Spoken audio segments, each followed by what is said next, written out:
Councilman Cat?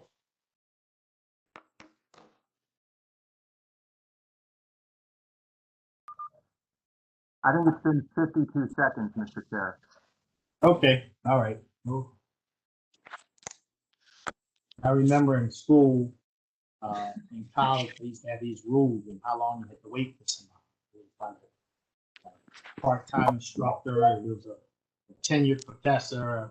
I mean, if we count this on age, we could be waiting a long time. For experience, we could be waiting a long time for Councilman Cash. I think it's usually 15 minutes, isn't it? Yeah, but you know, depending on who it is, how long you have to wait.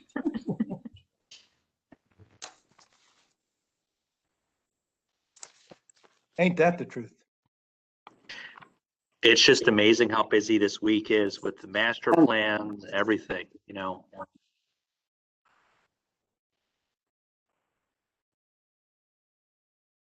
Let me see something. Let me reach out to Councilman.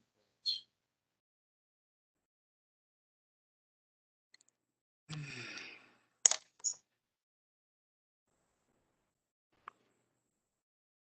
my God.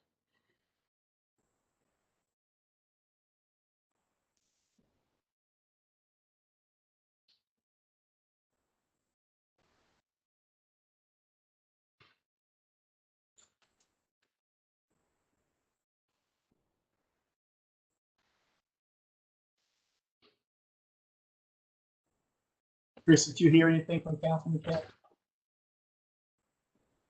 No, I'm sorry, Julian, I have not. I checked my email to see if maybe he has reached out to me, but he has not. He has not attended, he has not attended all of the meetings. So in fairness, he may not be jumping on to education. Okay.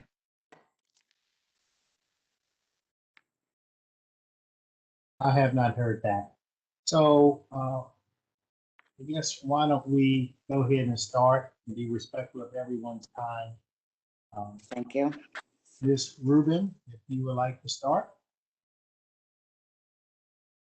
Unmute. You're muted. Thank you very much. You're welcome.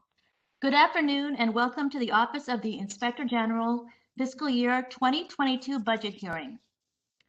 The proposed fiscal year 2022 budget for the Office of the Inspector General totals $354,000, an increase of $64,000 or 22% over the fiscal year 2021 budget, primarily attributable to increased personnel costs. On page 2, the pie chart shows that 95% of the budget allocation is for personnel costs for 3 positions. On page 3, significant changes in the budget are summarized, including increases in personnel expenses of $67,000, primarily due to the addition of a management analyst 1 position. On page 4, the analysis identifies various fiscal year 2022 budget highlights, including more detail regarding personnel expense increases and decreases in operating expenses. On page 5, the analysis provides fiscal year 2021 accomplishments and fiscal year 2022 office priorities as shared by the office. At this time, I would like to turn it over for discussion. Thank you very, very much. Thank Certainly appreciate the report. And now let me just take a quick note. Give me a second. I'll pass it on to Ms. Madigan. You want to start us off, say what you like, and then at some point we'll get to the questions from the audience. All right. Thank you, Council Chair Jones, members of County Council and the Auditor's Office. Thank you again for the opportunity to present the budget in anticipation of this presentation today. Excuse me, Mr. Chair, could you have some people close off their mics because Ms. Madigan is breaking up? Okay, if everyone can be so kind as to mute your mic, except for Ms. Madigan, we greatly appreciate it. Thank you. Sure. Go right Council ahead, Ms. Chair, Hatch. thank you, Council Chair Jones. Can you see my screen? Okay. So this is this presentation I have presented for today. As the auditor pointed out, the increase is an increase of approximately $55,000, which would be the addition of one position, which is an administrative assistant. I wanted to take an opportunity just so that everyone could know where Baltimore County stacked up against other jurisdictions. Not necessarily the Office of Inspector General, but the Ethics Commission, because this administrative assistant would primarily be funding that Ethics Commission position. As you can see from the chart, most other agencies for the Ethics Commission alone have a minimum of 2 full-time individuals. Currently, as of right now, Baltimore County has half a position for the Ethics Commission, and that's my position, as I serve as both the Executive Director for the Ethics Commission as well as the Inspector General. So I wanted to take some time to talk about the Ethics Commission and some of the highlights that we've been able to accomplish. As everyone, at least for County Council, is aware, we have a new online ethics course that I believe the members of County Council took in the fall, October or November of 2020. This is an attempt, in part because of COVID, but there is a yearly annual training requirement for directors and deputies, and I thought it was important to try to have more broad-reaching ethics training. So there's both been a new online ethics course. That course, as of April 28th, had been 2,700 employees had taken that course and been certified. There's also a new video about ethics that is shown at the new employee orientation program, which is important for all new hires to county government to understand that they are subject to those public ethics laws. In addition to this, I have tried to do monthly ethics trainings to various boards and commissions as well as agencies. Last month, I did a training to the senior team for planning. It's probably about 50 people. One training was at 11, one training was at 1. I think so much of the ethics is about training and trying to have everyone just kind of understand those broad brushstrokes. The trainings have been great. They're not necessarily lectures. They're kind of like talking about what the ethics laws are, what they aim to protect, why they're important, and then try to have a focused discussion on how they would relate to certain conflicts of interest or secondary employment for that specific board, commission, or agency. I found that they've been very helpful in identifying issues, and where appropriate, they have generated a lot of questions. I also created a new online video of ethics training so that if perhaps I did the planning training and somebody from planning wasn't able to attend, we have a video of it as well as recording the WebEx. And I recently did a summary of the ethics law because the laws themselves, while they're found in the Baltimore County Code, Article 7, they're a little bit difficult to digest, so I tried to break them out and kind of have them more in a chart form. Again, that's just a summary, but kind of a nice, handy tool for someone to use. Also talk about financial disclosures, which falls directly under the Ethics Commission. As I think everyone is aware, for the first time, we had 100% financial disclosure completion for calendar years 2018 and 2019. My understanding is it had never been 100% in prior years. Very, very difficult to get 100%. This past year, we not only added approximately 250 employees as part of an effort at more transparency under Ms. Rogers and pursuant to 71203, but we also have a new online system for filing those electronic disclosures. So there were 403 disclosures filed electronically, 66 filed by paper. For 2020, I believe as of today, we're missing approximately 3 or 4 for current board or commission members. We have all disclosures for current employees, and we're missing 5 or 6 for former employees. So I think that's about 98%. I'm not sure. I'd love to say I would get to 100%. It's difficult. I'm working very closely with Ms. Rogers and the administration to start to develop onboarding packets and exit outboarding packets so that when you join a board or commission, you get that piece of paper that says you're joining a board that has to file. This is how you file. I'm also working with IT to get these other additional forms online. I feel really good about the progress so far, but it is it's challenging. I want to talk about lobbying a little bit, only because it's what I consider to be a priority for the next fiscal year. I spent a lot of my time, energy, and attention on financial disclosures and on the ethics training with creating that online ethics course. Even though it's 20 to 30 minutes, it was creation of the course.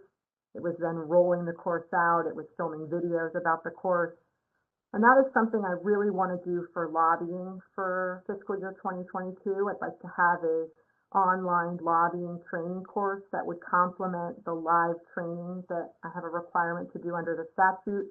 I would also like to have the lobbying registration forms and the lobbying activity forms that the Ethics Commission is required to maintain and kind of log, so to speak. I'd like for those to be online, which is similar to all of the other major jurisdictions as well as the state. And it's really, frankly, going to be easier for compliance for the lobbyists and for the paralegals that work in their firms to fill out and file these forms if they're kind of done online. So those are things that I'm focusing on for fiscal year 2022. So I want to talk a little bit about the Office of the Inspector General. Here are some kind of raw data, which will also obviously be included in the annual report that will come in July, hopefully, of 2021. As of the date I put this presentation together, which was probably 2 weeks ago, we have received 75 total complaints. Of those 75 complaints, 11 led to cases. 5 of those complaints were followed up on but could not be validated. 14 were not followed up on because they were not true complaints. 41 were referred out, whether it was to other agencies or external agencies. I can tell you that we received a lot of complaints about unemployment and unemployment insurance fraud, which I believe was a result of COVID. So some of those complaints were referred out to the state of Maryland agencies. So with respect to the cases that were open during the fiscal year, 14 cases were open, 14 cases were closed. As of April 29th, there were 13 active investigations that the office was currently conducting. Here's a breakdown of where those sources come from. 11 were from complaints. Of those, 6 were Baltimore County employees, 2 were members of County Council, 1 was a law enforcement partner, 1 was a private citizen, and 1 was anonymous. 3 were generated from those initial complaints, meaning that initial complaint, while it might have been about something specific with an agency, when we were doing the investigation and were there, it led to something else. So 7 reports to date, 5 external reports, 2 internal reports. The reports are improper decertification of a nature council, the report about the pension and salary, the report about waste related to the water system, and then 2 reports for the Ag Center. I wanted to talk for a minute about the report for the pensions and salaries. Oh, I'm sorry, my lights don't move around, they go off. I'm particularly proud of the pension report, not just because I think it was a quality report, but because I think that that report pointed out a discrepancy in both the law as well as how the law was being used. It had, either $1 million in waste or $2 million, depending on how you would view it, of whether it was the salaries or the pension. But the report identified problems with 51306 and 5236 and how they were being utilized.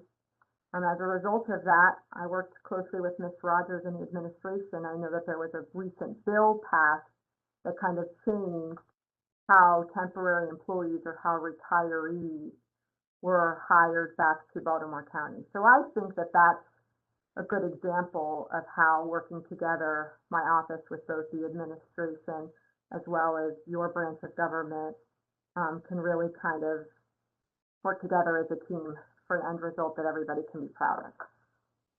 Here's just a couple of priorities for the next year. I applied for and was accepted to be certified by the Association of Inspector Generals in August. There's a new policy and procedural manual for our office that was adopted on May 11th. And we're currently working with IT on constructing a case management system for the office. So I think that is the last slide, so I will stop.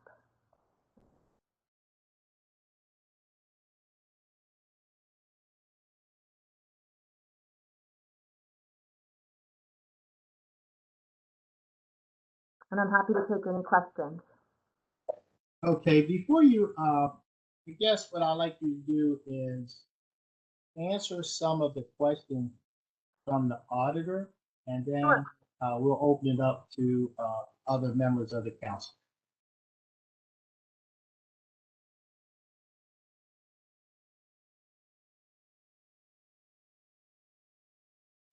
You have the question? Oh, yes, I have the questions that they asked me and I responded to them, yes. Okay.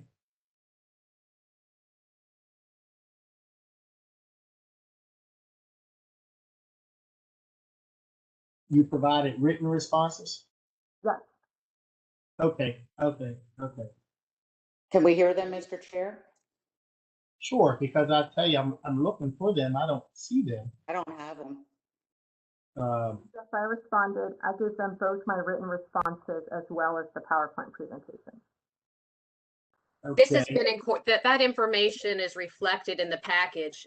Ms. Madigan, there are discussion points, I think, that really go back to the questions. There are two in Okay. there, so if you could just respond to those, that would be great. Sure. The first one says the office should be prepared to discuss the new position and the role of the deputy. Is that what you're talking about, Ms. Milkinson? Yes, thank you. Oh, sure, of course. So the new position is an administrative assistant. That position will support the Ethics Commission. So the Ethics Commission is responsible for maintaining all of the financial disclosures, maintaining all of the lobbying activity reports from lobbyists, maintaining the registration and activity reforms. It's responsible for maintenance with the Ethics Commission, monthly meetings, agenda. It's responsible for all the ethics inquiries that the office receives. And I actually have some hard data on that. Since we started tracking these inquiries, the office has received 281 ethics inquiries since last January. We have received 210 ethics inquiries since July 1st and 151 ethics inquiries since January 1st. And I'm going to, the difference between an ethics complaint and an ethics inquiry is there's a complaint form online where someone can go in and swear under the penalties of perjury that they believe an ethics violation has occurred. And the Ethics Commission receives those. I think we've received about somewhere between 5 and 10 for this calendar year. But we also receive inquiries. We receive inquiries about, I just got off the phone today with someone that has a position with DPW and wants to accept secondary employment and whether or not that would be a violation. We receive questions about, can someone serve on this board or commission? Can they accept this position? Would that be a conflict of interest? And so those are kind of ethics inquiries that administrative assistant would support. That administrative assistant would also support both the online financial disclosure process as well as maintenance of the online ethics course. There's a lot of management in the sense that that course is rolled out every month. You then have to track the compliance from the employees. That would be the same for the lobbyists. And it is consistent with all other jurisdictions, at least in Maryland, to have at least 2 full-time employees just for the Ethics Commission. That's different than the role of the deputy. The deputy, Mr. Quisenberry, who started in October, of 2020. He only works on the Inspector General investigation. I think as of today, I think we have 13 active investigations going on. That's what Mr. Quisenberry is responsible for each and every day. So for the Inspector General investigations, it's myself and Mr. Quisenberry that work on those, that are interviewing the witnesses, pulling their records, vetting them. It's important to note too, that a lot of times you'll get an investigation and you can do 5, 10, 50, 500 hours of work, and it might not necessarily generate a report. But it's the importance to maintain a similar process for each and every complaint, to have it vetted, to be consistent with your approach. So those are the differences between the administrative assistant position and the role of the deputy. So was there maybe I'm getting a little confused. There was an administrative assistant position in the past? So what happened was, when they initially created the office in, I think, July of 2019, they had originally had 2 positions for the office, the executive director position and the administrative assistant. When I first started, I thought it would be more beneficial for the office to not have that administrative assistant, but rather to have a police officer, law enforcement complement to serve as the deputy for the investigation. And so I asked that that position be converted to a deputy. But yes, you are correct, Chair Jones. You say a police officer? No, well, Mr. Quisenberry is a former FBI agent. So his Okay. background, I thought, was a complement to my background for the office, for the Inspector General, for the investigation. Okay, thank you. The next question, 1 Miss- second, Ms. Evans. Yes. That's, no, go ahead, Kathy. Ms. Evans, go ahead. Thank you, Mr. Chair. I just wanted to remind you that when we did this hearing last year, I actually questioned that decision, because I thought that when you are, starting an office, that the office administrator or your staff person would be way more important than worrying about the other person being hired. First, that was in the budget and manageable. And secondly, how do you run an office when it's not set up properly? Now, I know COVID came and everybody ended up working from home, but that didn't make sense to me last year. But now Ms. Madigan has explained, her theory and thinking with that. So that has left her without anyone to run the office. And that's why the position's being asked for, correct? Oh, I'm running the office, Ms. Chair Bevins, Councilwoman Bevins. This is just, when I made that decision, I thought it was more beneficial for the office and the growth of the office to have a deputy to help with the investigations. It certainly would have been more beneficial to me and some of the administrative work that I've been doing to have an administrative assistant. But I did make that decision that I thought it would be more beneficial. And I think the addition of Mr. Quisenberry as a deputy has led to more efficiency with some of the Inspector General's reports. I devoted probably 60 to 70% of my time in the beginning focusing on the ethics piece. When I walked in January, there were 18 financial disclosures that were still outstanding from the previous April. I apologize, my lights keep going out. I understand that. Is Mr. Quisenberry present today? I don't see him on the meeting. I don't believe he's on, no. He's your deputy and he's not on the budget meeting?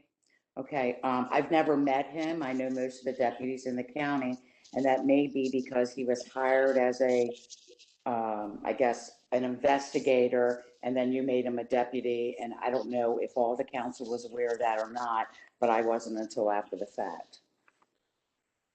Well, I'm sorry about that. I think I apologize for that. I wasn't aware of that. When I brought him on, I was told that that's the position that he was in. So I apologize for that. I mean, just as a courtesy to the county council, I'd like to know who Mr. Quisenberry, Oh, Quisenberry. sure, and but Since for he is- COVID, I'm sure he'd be happy to come and meet with everyone. You know, unfortunately for him, he started it in October when nobody was really kind of going into the office and meeting, but I'm happy to reach out to him and let him know that you'd like to meet him. Right, and I guess that would lead to, I don't know if it's a question or comment, but, our budget hearing was back in, well, a year ago, in May. I'm surprised that he wasn't hired till October, since I know that you had kind of cherry picked him and you had him in mind and had his salary, worked out and everything with him, before your budget was even approved. So I was kind of surprised that he didn't start till October. He had some vacation that he wanted to use up with the FBI before he started. So, yeah. So the second question. Go ahead, Ms. Madigan, and then we'll come back to you, Councilwoman Bevin. Yeah, sure.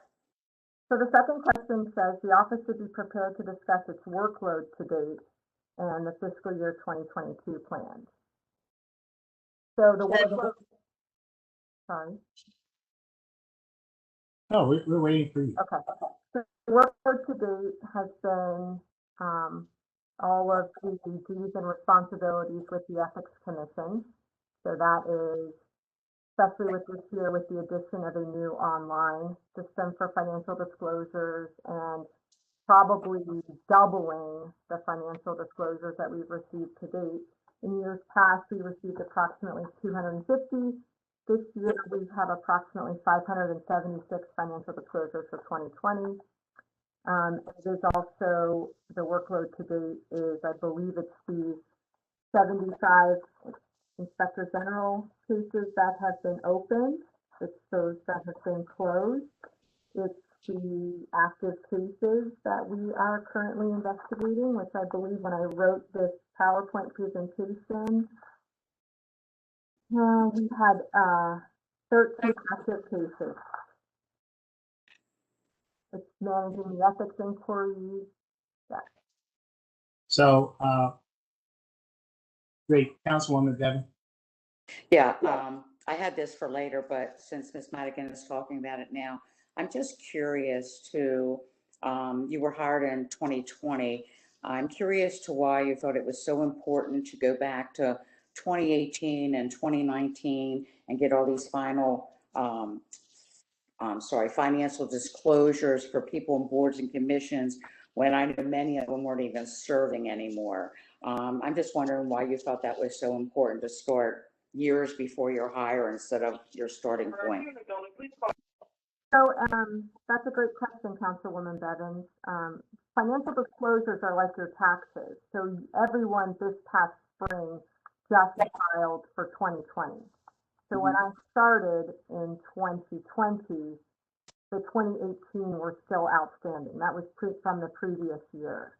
And I was then started to collect 2019. So I believe most of those 2018 financial disclosures were current members as well as prior members. I think that there was a mix. And I think it's important because that's what the statute says. The statute and the law has a requirement that if you serve on a board or commission or you are a member of Baltimore County government, you have a annual requirement to file, but you also have a requirement that within 60 days of leaving that position, that you in fact have to file a financial disclosure statement. So I just thought it was important that the office and the county be in compliance with the law. Thank you. Ms. Madigan, I do have a question now before I get to the members. Just a couple of issues, I guess, for some clarification on. When a person works on a board or a commission, it is my understanding, and you can correct me if I'm wrong, that the state ethics law have two different level of reporting. Correct. One level for a volunteer member of a board or commission, and one level for others. And I had received a complaint that a volunteer thought that they were receiving the wrong form And that it was requested that they complete the complete form. Do you have anything to say about that, or Yes, yes. did You are that happen, not happen? I don't know. No, yes, you're correct. There are two forms. There is what is called a long form, or Form 1, and there is what is a short form, which some boards and commissions fill out. Not all of them do. For example, the Electrical Administrative Board actually fills out Form 1, as well as the plumbing board. Last summer, I worked to try to purchase off the shelf a financial disclosure program, which was going to be very, very costly and prohibitive. So in about October, I worked with Ms. Rogers and with IT because we were adding all of these other individuals to file. So IT only had time to put one form online. So everyone was aware of the fact that that Form 2, which was for members of certain boards, their form was not online. Was not really, in hindsight, a perfect or ideal situation, but because we were going to have the 250 additional Baltimore County employees to file, that's why we did that. I tried to take the time to go and do trainings with the boards and talk to the liaisons about the fact that only the one form was there. And if you, just to use an example, Chair Jones, if you were a member of that board that filled out Form 2, you could fill out Form 1 as if it was Form 2. There was obviously some confusion about this. And so the solution was to have current members fill out the paper form of Form 2. But certainly, if I could go back in time, the ideal situation was that both forms would be online. That wasn't possible. Only one form was online. So we kind of had to make the best case scenario with one form. But yes, you are right. Okay, so I do have one more question, and then I'll get back on the pension issue. On the file. One of the things I guess I'm curious about, and I guess I take a little exception, and you can explain your rationale. Why do you say that there was maybe $1 million or $2 million of wasted money, depending on how you look at it? I guess the way I'm looking at it is we fixed the law, but we were going to hire the people no matter what. So why is it wasted money? You're right. You're right, Chair Jones. I think the challenge for me is that I'm given three different buckets or three different categories of things I'm supposed to look at: fraud, waste, or misconduct. The pension is really that the law wasn't being properly filed. And so if you were going to hire them anyways, the issue was that they were simultaneously collecting both a salary as well as a pension. That was unlawful under the current 51306 or 51236. So it was waste in the sense that whether they were going to be a temporary employee and wait the 6 months, in essence, you're correct that the law wasn't properly being filed. I just called that waste because we weren't supposed to be paying one of those things at the same time that we were paying the other. But I mean, at the end of the day, we needed someone to do the jobs we were paying them to do. Absolutely. So it didn't matter whether or not it was Tom, whether it was Mary, whether it was Sue.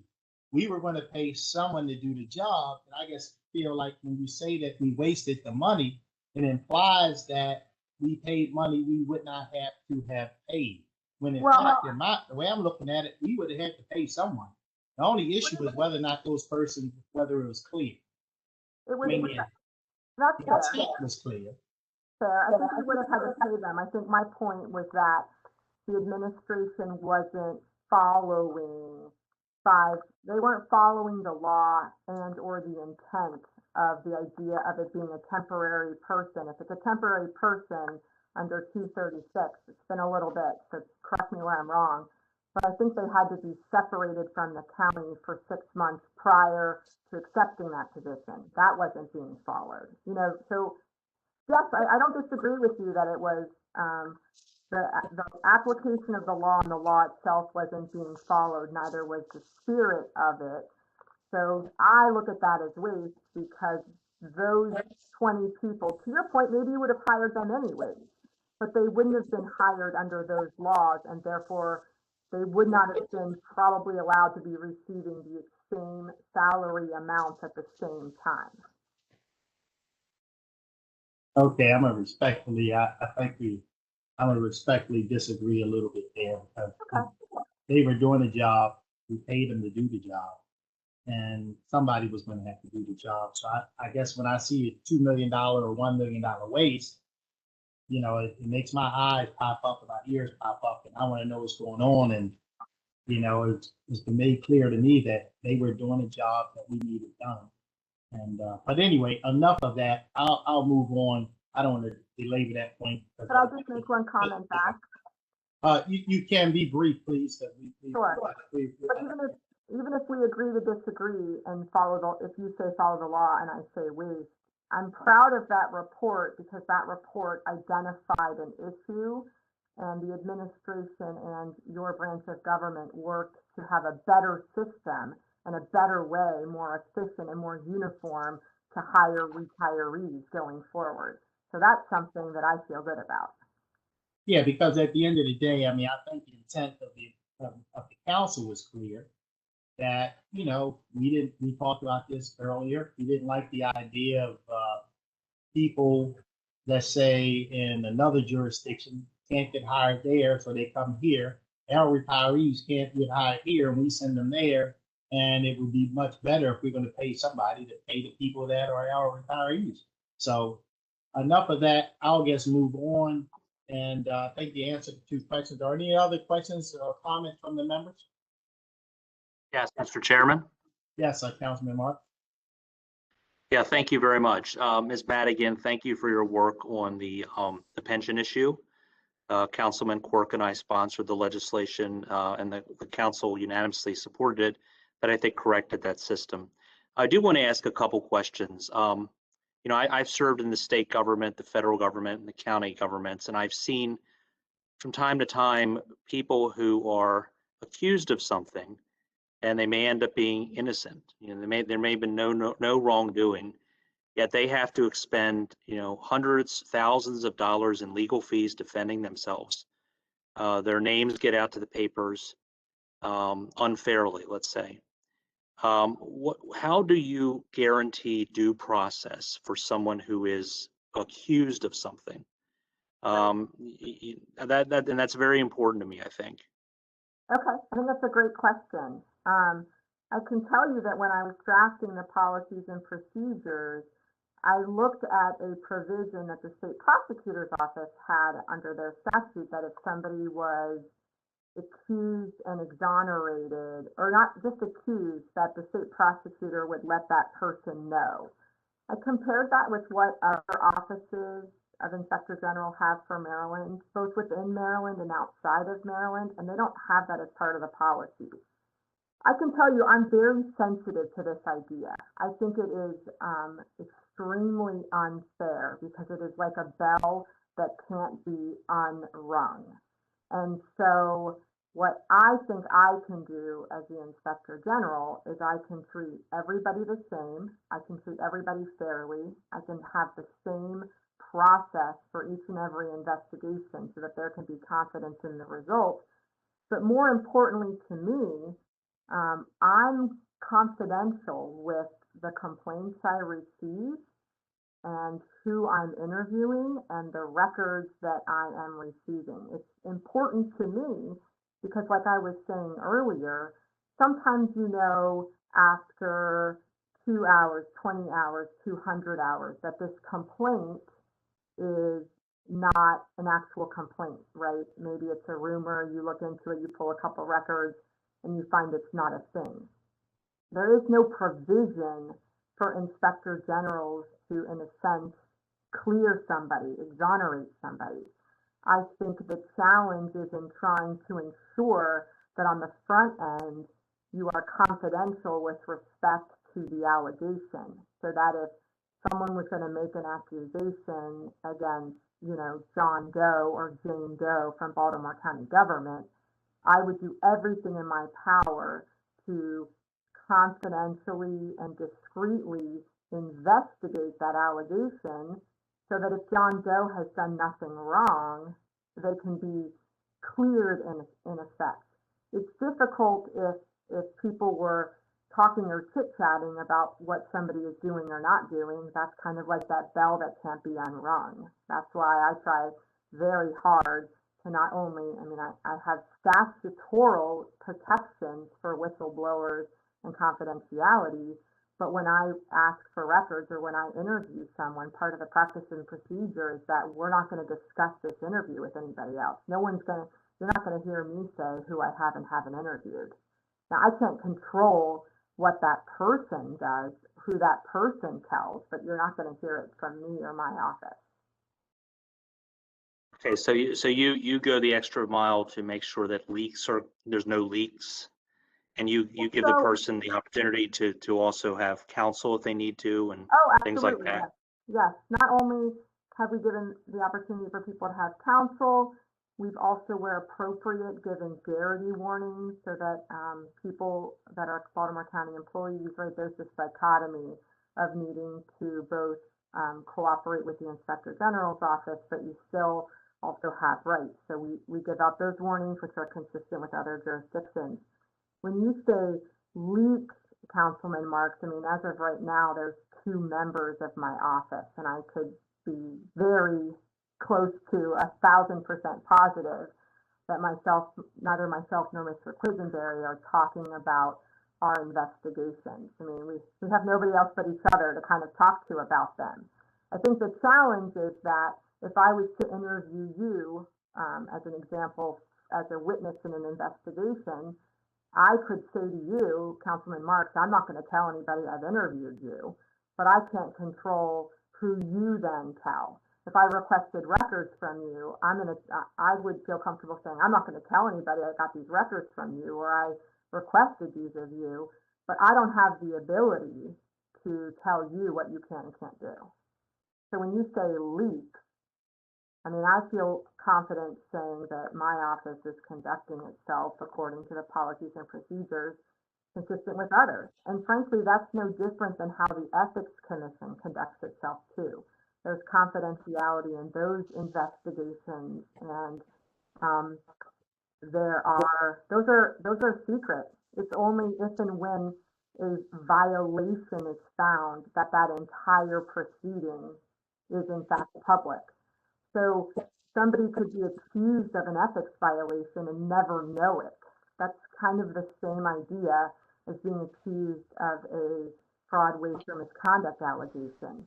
That's just kind of how it's set up. I do want to validate, though, that it is unfair if it somehow gets out that there is an investigation. But it's not really different than if somebody was to be accused of an ethics violation and somehow that got out. There's really no remedy, though. I could just tell you from my perspective in my office, you're not going to hear it from us. Okay, I understand. Let me ask you about the procedures that you've adopted, Sure. and I think it's great that you've done that. I think you're a brand new agency. I think it's important to have protocols that you have to follow. You're a quasi-independent agency, right? I'm just going to be blunt. How do you kind of police yourself? How do you make sure that you are being accountable and following the spirit of the law? Right. Well, the first thing I did when I set about kind of adopting those, some agencies have 84-page policies and procedures. I think mine are 10 pages. I would anticipate them growing and needing to be tweaked. I looked at model jurisdictions. I pulled from both Montgomery County and Baltimore City's Inspector Generals, but I also looked mostly at the Association of Inspector Generals, and I adopted both their policies and practice for investigations, which it'll just be one line in my policies and procedures, but that's in effect like a 30-page document that they have. In terms of policing ourselves, I take great responsibility with this idea that I have an awesome responsibility, both to the county as well to all of its citizens. And I'm very mindful of that on a daily basis. Pardon me, let me just fix my light. So in terms of policing ourselves, it's really important to me that when you make a game plan or a work plan for how you're going to approach an investigation, that you take every step with deliberate speed, so to speak, and you make sure that you, while there's no requirement of having probable cause, that it makes sense what you're doing in terms of steps and how you're going there. I mean, right? You get a complaint that Councilman Marks has done something inappropriate. The first thing to do is not go to Councilman Marks, right? There's probably other kind of baby steps of things that you can do to vet or open that case to see if there's any merit to what's being said before you would decide to interview somebody. To the extent possible, also because I'm a very small agency, I have to think about resources and how to approach each case from a cost-benefit analysis. How much time is it going to take if I request these records? Are they going to help further this analysis of whether this complaint has any merit? So I not only do that at each and every step, try to be deliberate and try to just have a justification for why I'm doing what I'm doing. I'm doing that both because I'm aware of this awesome responsibility, but also because I have an auditing function in my statute. And my statute says that every 3 to 5 years, I have to be audited by an outside independent agency. And I want to be able to, when they come and audit me and look through the files, that I can say, here it is, here's everything I've done, here's all the steps I've taken, because I think that that's important, especially if you are, in fact, accountability, transparency, compliance officer, kind of like all of those buzzwords, that you also have that type of compliance, accountability, and transparency for yourself. So while I can't open my files up and say, these are the complaints I've gotten, this is what I've done, I know at some point I will have someone come in and look over my shoulder to make sure I've been doing what I've been doing. And so not only do I recognize that, but I've taken the steps to make sure that I'm treating everyone, every case, every complaint with the dignity it deserves, and kind of have a good process and procedure going forward, which is why adopting those policies and procedures, both of the Association of Inspector Generals, as well as kind of consistent with what other people are doing, was important to me too. So let me Thank you. just, thank you, Councilman Mark. Let me just step in. Ms. Madigan, we certainly appreciate you and want you to have as much time as you want, but we're running the train here. We're trying to be on time. So if you can be a little more brief and to the point with your responses, it would be greatly appreciated. And what I took from that response is, I don't like it when I hear people say they police themselves. When you police yourself, that tells me there's no oversight. 3 to 5 years is not quite enough oversight for me. But anyway, we'll go on. I believe Councilman Quirk had a question. Thank you, Chairman Jones. I have a few questions. The first one, just a brief response from Inspector Madigan. Just generally, what do you view as your mission being Inspector General? Just kind of brief response as far as what do you view as your key mission for your office? My key mission is trying to be the voice of the Baltimore County taxpayers to make sure that their tax dollars are being spent appropriately and with efficiency.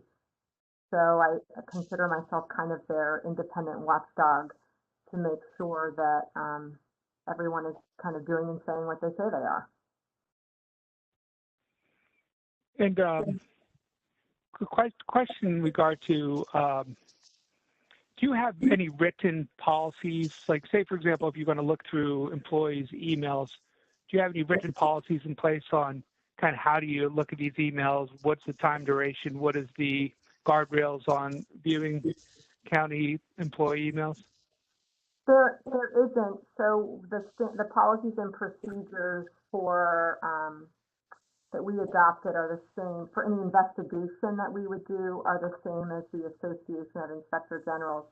I'll tell you though, we're pretty mindful when we look at people's emails to either have them done by code word search or try to capture the relevant time period. It's also just it's just too many emails to look forward to. If I'm looking at somebody's emails, I'll have a state-specific time and a keyword search and/or an email address that I'm got a complaint about, maybe to and from that specific email address. It's very time-consuming to do that, so I have to be judicious in what I'm looking for. And I know the statute basically gives you unfettered access to county records. What safeguards do you have in place to protect documents, for example, that shouldn't be in the public domain? Could you be more specific, or? You know, I mean, say, for example, documents that shouldn't be in the public domain, for example, health records, documents shielded by attorney-client privilege. Right. Do you have any sort of safeguards in place when you run across issues such as that? So I've been in discussions with Mr. Benjamin and members of his staff about how the attorney-client privilege kind of interacts with my office. And it's something that we have been discussing. There's a couple of different theories on that.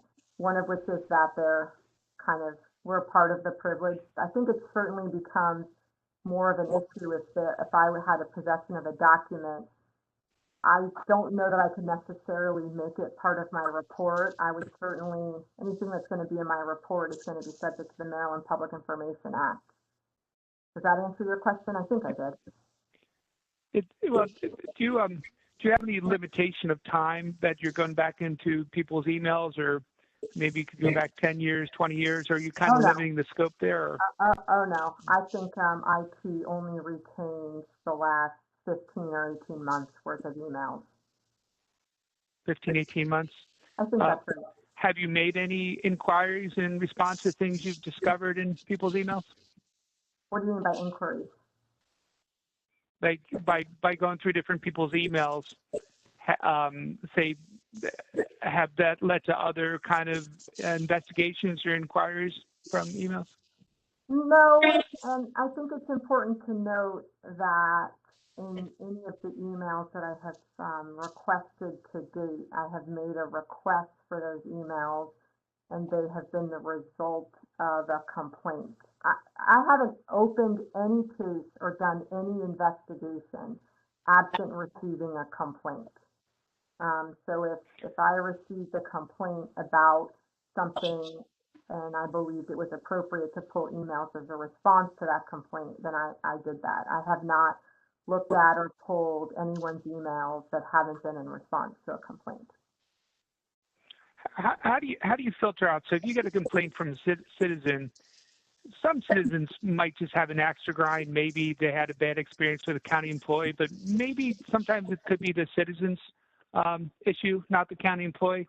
Right. How do you filter your office out of just being, for example, a sort of, in a sense, a tool from a disgruntled citizen that maybe the county employee did everything right, and maybe you just had a citizen using your office to try to hit back at an employee, for example, that maybe didn't deserve it? How do you filter that out?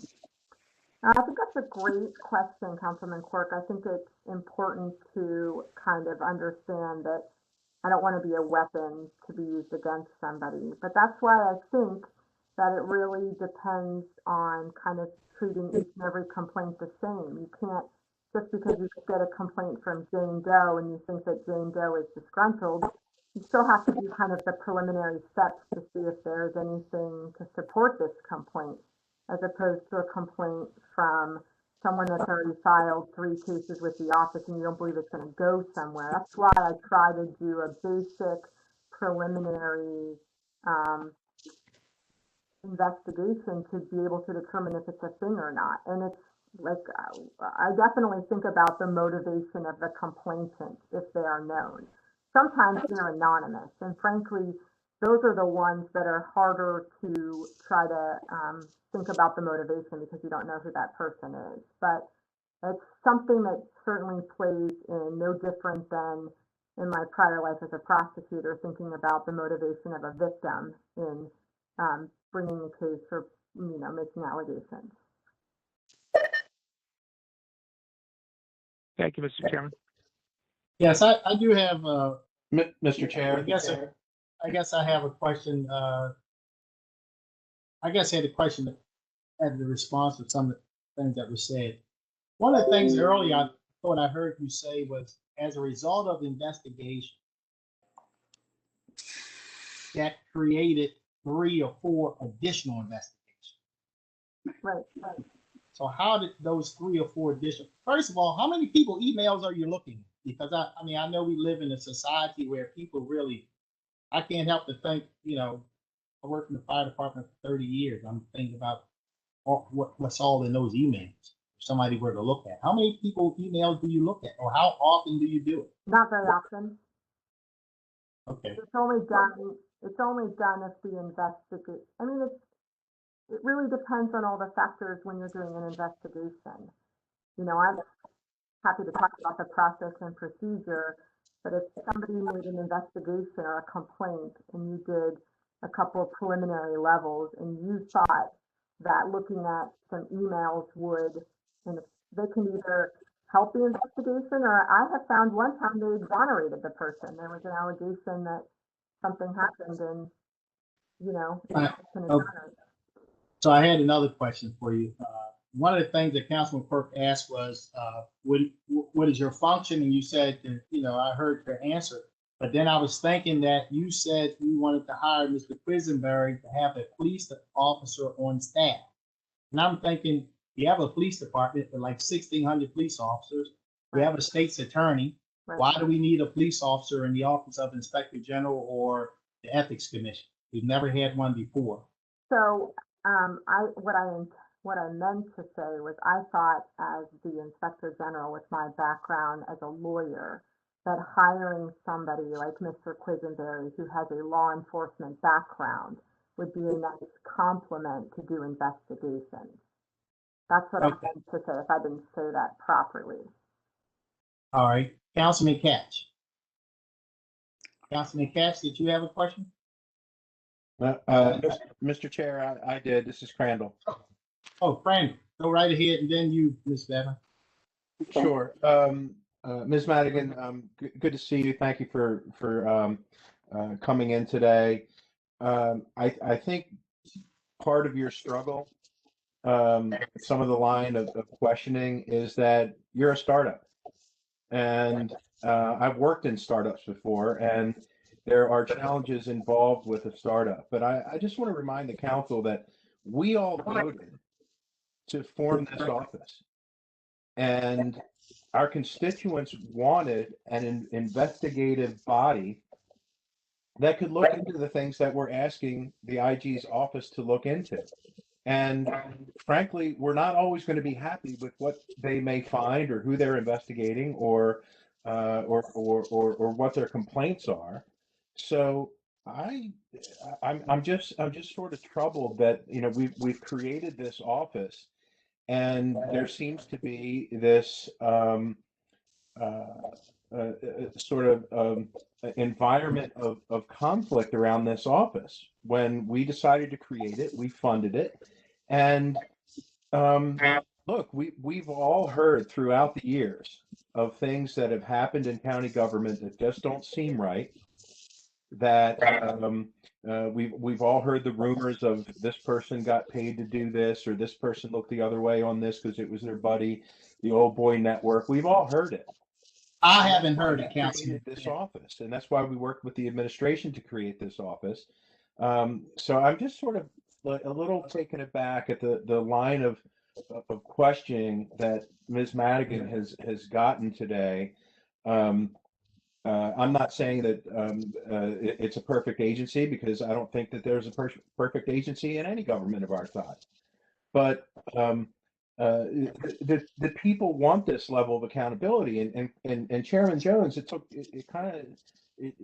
struck me when you said that it's not good enough that you're policing yourself and you only get an audit 3 to 5 years. This county has existed since 1954 without any oversight or accountability into many of our agencies.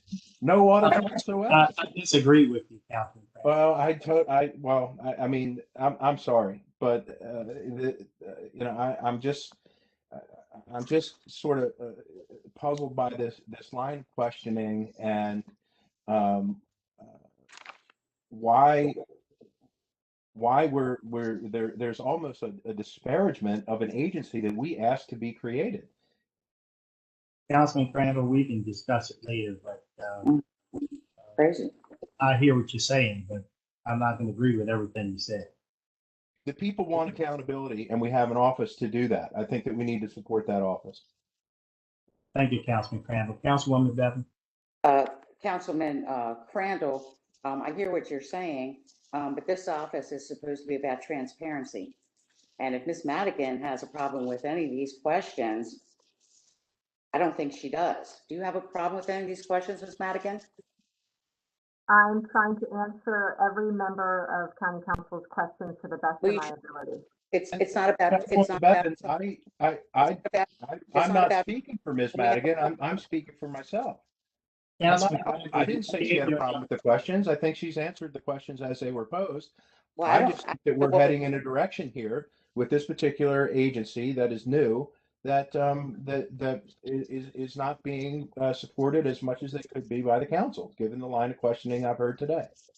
Well, I don't know what page you're on, because I thought Councilman Marks had some just very, questions about the office. I don't think anybody's asked anything that was not worthy to be answered, so I'm not so sure why you're saying that. This is what these hearings are about, and we ask tough questions sometimes. Sometimes they're easy questions, sometimes there's no questions. Some people don't even show up for some of these budget hearings on the county council because they don't think they're important enough. So I'm just saying, I don't know, it sounds almost like you're saying we're hostile. And I haven't heard that. But thank you for your input. Can I go now, Mr. Chairman? Absolutely. Okay. And I'd like to say, I don't have an issue with the office at all, and what the office is supposed to do. That's not my issue. Good afternoon, Ms. Madigan. So I'd like to start with talking a little bit about your deputy. I touched base on it just a little bit, just saying, I didn't know about the changing kind of the guard, the position, haven't met the deputy yet. Could you first and foremost refresh my memory? I'm thinking when we sat here about a year ago, when you were putting the office together and talking about hiring this person, you did share with us that you knew him. He was an retired FBI agent, and was it $98,000 that you had first asked in the budget last year for his salary? Do you remember? I can't remember. I can't remember, but I know that I had negotiated his salary for a higher amount than what the administrative assistant was slotted for. I don't remember what the difference was. Right. So that would be $98,000 because administrative assistants don't make that much in the county, not that I'm aware of. So I noticed in this year's budget, it's budgeted for almost $125,000. I believe that is correct. Yes. So can you tell me what the difference was between what he was hired at and what he will be receiving as of July 1st? I believe he's getting a COLA, much like every other employee. Yeah, I'm not talking about a COLA. So did he start at 124.5? I believe that's correct. Yes. He started at 124.5, and he has been in since October. Correct. So related to the question of written policies and procedures, first, I guess I just want to mention that did take a year and a half. It did take a year and a half. They were adopted in May. I'd like to answer that if I could. I'm making a comment. I wasn't asking you a question. It took about a year and a half. The council approved the creation of the new position in your office at the last budget last year. Did you write a job description and post that position for Mr. Quisenberry? I did not. I wrote a job description, but I did not post the position. No. You did not post an open position in Baltimore County? Did not. If you learned that a department head currently, like the director of budget and finance, hired a deputy director without writing a description and posting that position, would you report that to the county executive or us? I don't know. I'd have to look at what the policies and procedures. When I hired Mr. Quisenberry, I was communicating with Pat Murray from the county executive's office about it. I wanted to make sure that that was the proper thing to do, and that's what I was told I could do. Well, I think the proper thing to do, and I don't know who wants to step in here, all jobs must be posted with human resources. I just, I had somebody in mind I just wanted to hire for my office, but I had to post the job.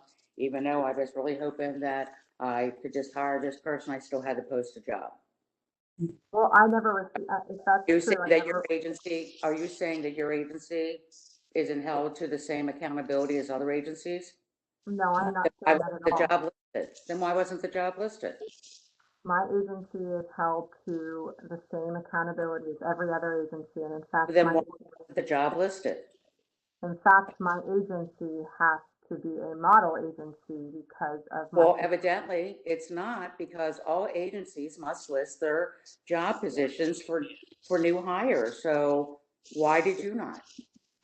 I was never told that that is something I had to do, so I'm happy to talk with Ms. Benjamin in HR about that. No one ever made me aware of that requirement.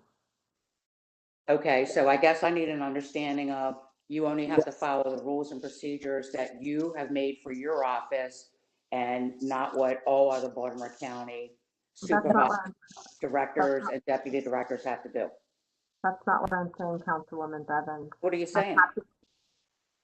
I'm saying my office should be held to the same standards as any other government. I was not aware of that requirement. I'm happy to look into that. Well, okay, you can look into it, but I'm telling you, all jobs have to be posted.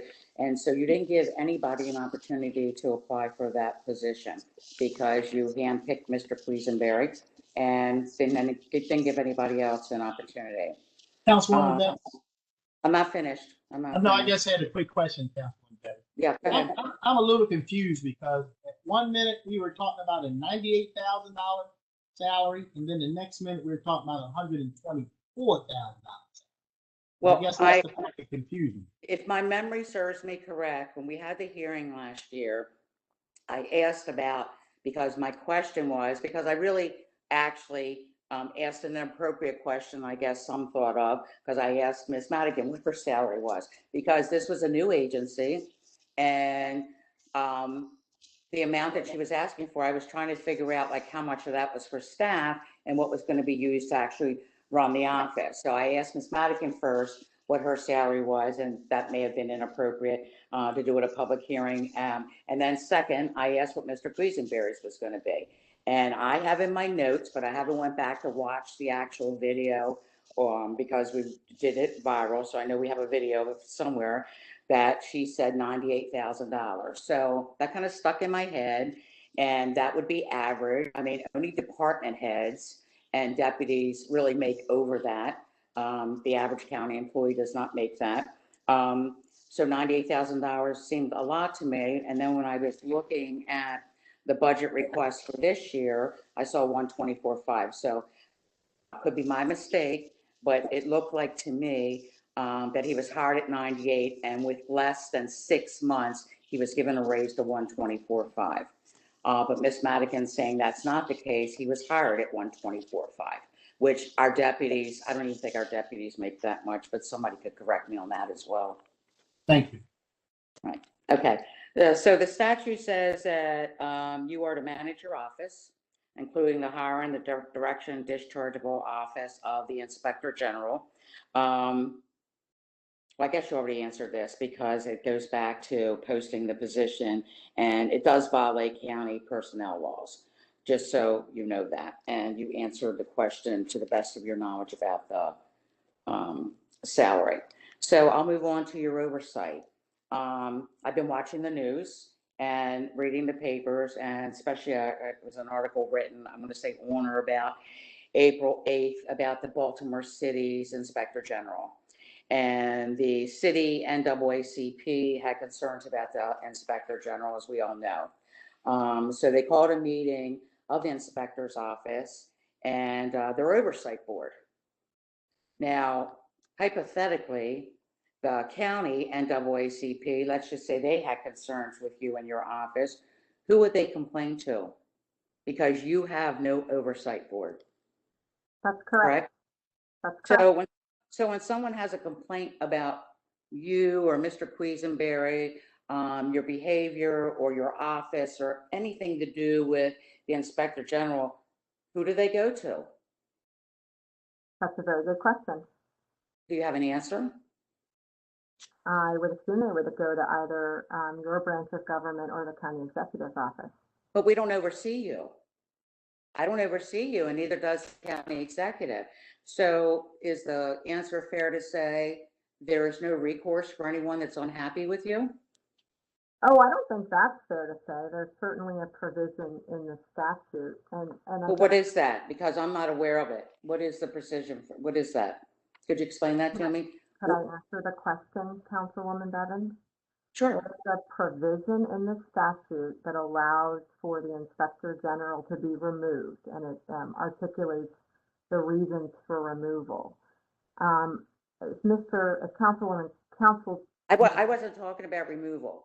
Let me back up. I hate to interrupt you, but I wasn't talking about removal. I'm just talking about a complaint that someone says they feel like they were treated unfairly, or your investigation was, unfair, or whatever the complaint may be. It's not about you being removed. It's just about, at the end of the day, the county executive is not my boss. We're not his boss. The taxpayers are. And I answer to the taxpayers, and I know they pay your salary as well, but you're not elected. So you would not have to answer in the same fashion that I would have to answer that. So I'm just saying, it's a yes or no question.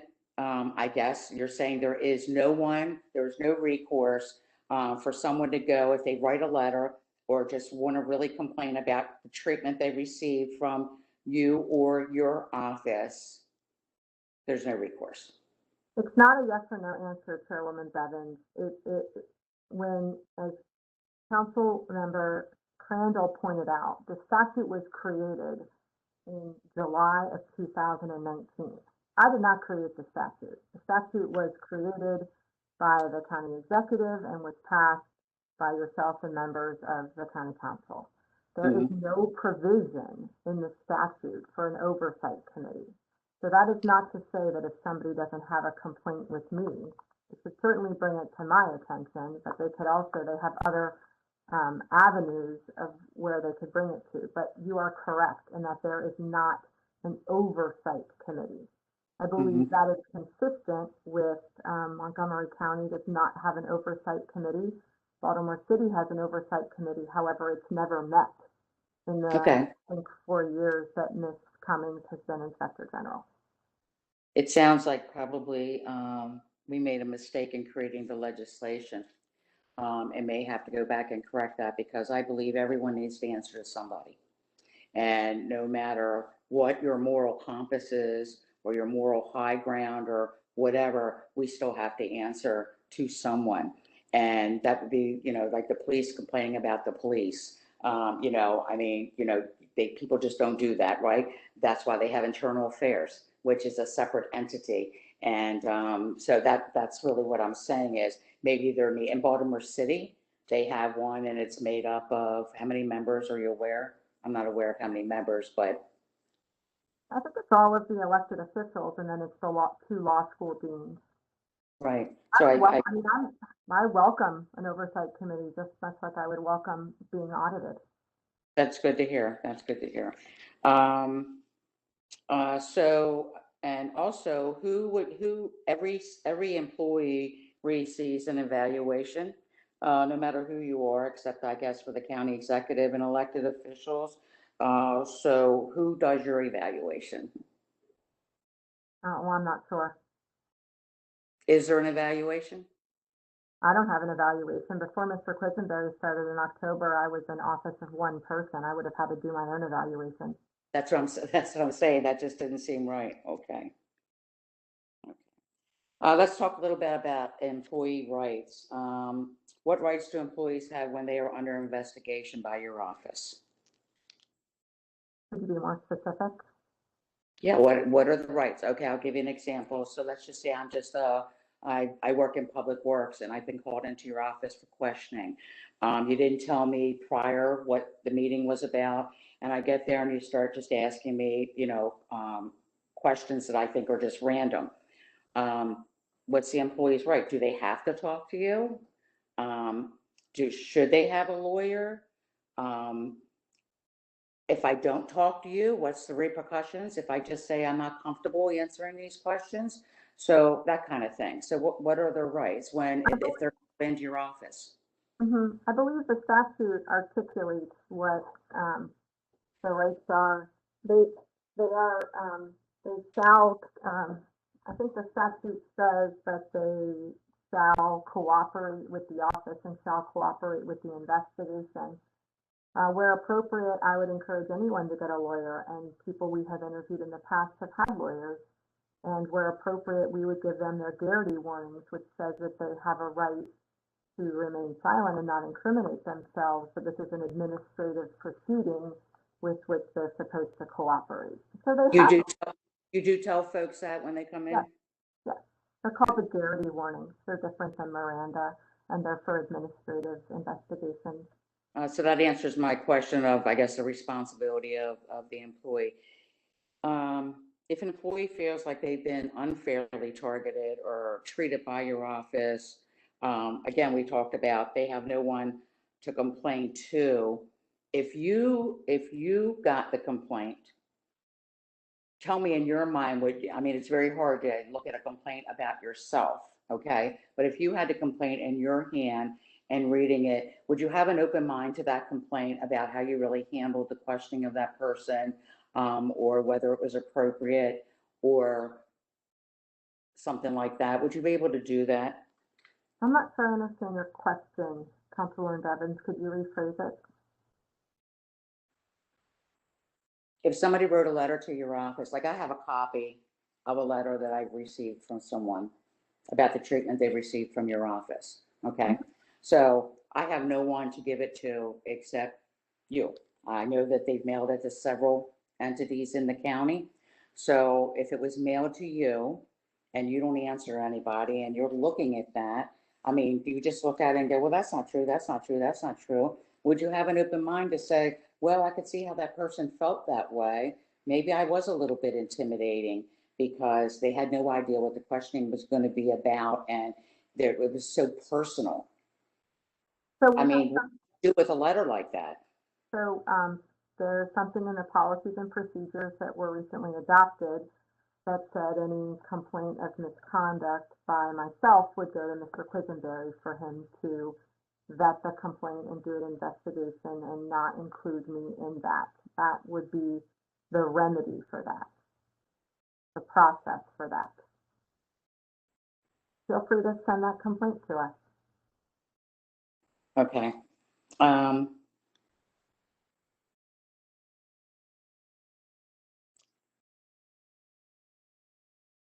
Do you interview all employees that are under investigation as part of the investigation? I would like to say that I would interview any person that I would think would have relevant information. Yeah. If the investigation would include maybe not for a waste, I would think for a misconduct investigation, I would feel comfortable saying that it's important to me that someone has the opportunity to defend themselves. So I would feel comfortable saying for a misconduct investigation, I would at a minimum interview that person. But maybe not for fraud or for, I'm sorry, can I finish? Yeah, sure. But maybe not for a fraud or a waste investigation. Mm-hmm. So you wouldn't have an investigation going on for months and never not ask anybody any questions, especially if they were a part of the investigation? It would depend on how long the investigation. There's lots of variables with that. It would depend on how long the we've had investigations that have gone on for months and are still ongoing. I don't know that there's a time. I can't set a time limit on an investigation. Oh no, I'm not it. That's not my question. My question is, would you, in theory, investigate dozens of people and have an open investigation and then make it public without even talking about, without even interviewing the person that the investigation was about? I think that would be, I think it would depend on the investigation. Really, that would be my answer. But how does someone defend herself about an investigation if you've never spoken to them or included them in the investigation? How does that work? If the police think I've done something wrong, let's say they think I've been a part of some kind of crime, right? They're going to come and they're going to talk to me, and they're going to want to know where I was, all these questions they're going to have, and they may leave, and I may think, geez, they know, they know, or I'm under investigation. They think I'm a part of something, but how do you have an investigation for months and months and interview so many people and never have that person a part of, or give them an opportunity to be in the investigation? I would just think that's unfair. I try to interview anybody that I think is going to have relevant information. If there was an investigation and somebody was accused of doing something, I would interview that person at a minimum. Well, if they have all the questions to your answer, wouldn't you think they're relevant? If they can answer every single question that you want to ask, wouldn't you think they're relevant? It would just, Ms. Bevins, Councilwoman Bevins, it would depend on how many witnesses. I mean, at some point, if I've already interviewed 45 people and they're all saying the same thing, there might not be a need to interview the 46th person. Who the investigation's about.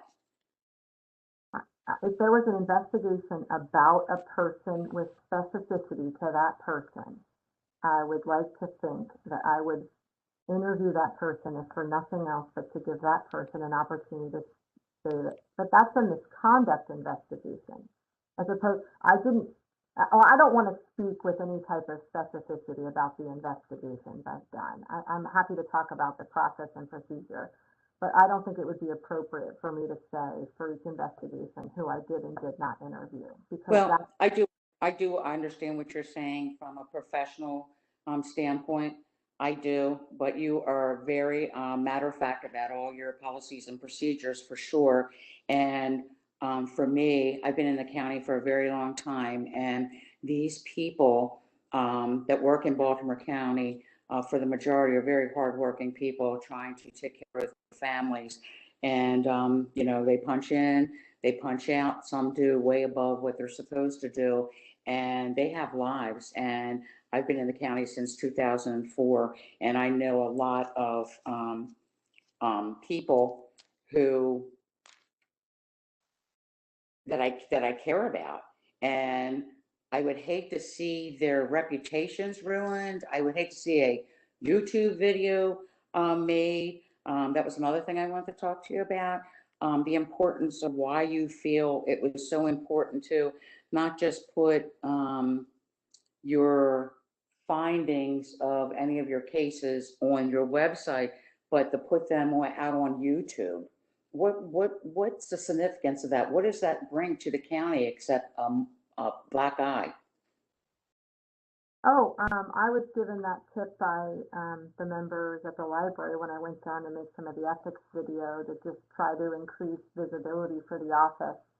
To Councilman Crandall's position and kind of statements earlier, it was difficult to create a new office during COVID. And so I thought that was just helpful, that people would have, again, it's just kind of like a way to advertise the existence of the office, because I was on the job approximately 8 weeks before COVID hit. So it was hard to kind of make everyone aware. I don't believe there's been a new agency in Baltimore County for over 30, 40 years. So there's lots of challenges in creating a new agency. You have to have people know that you exist. And so one of the ways of doing that, it's just a Baltimore County YouTube channel. There's no social media presence other than that. It's just a way to generate the idea that this is the office and go to the website.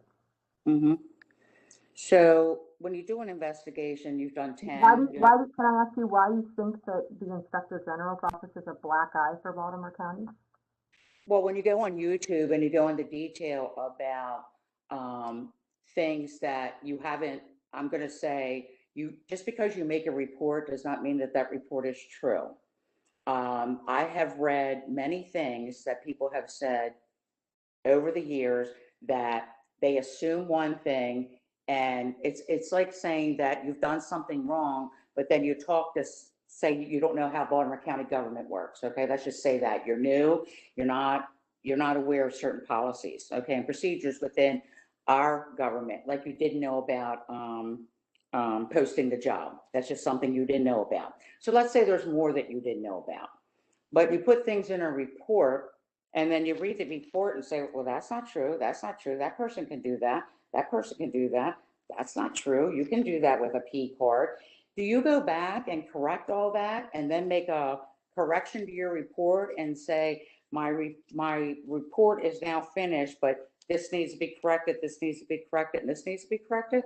Do you correct your report when you find out that that's not something that really is happening in the county?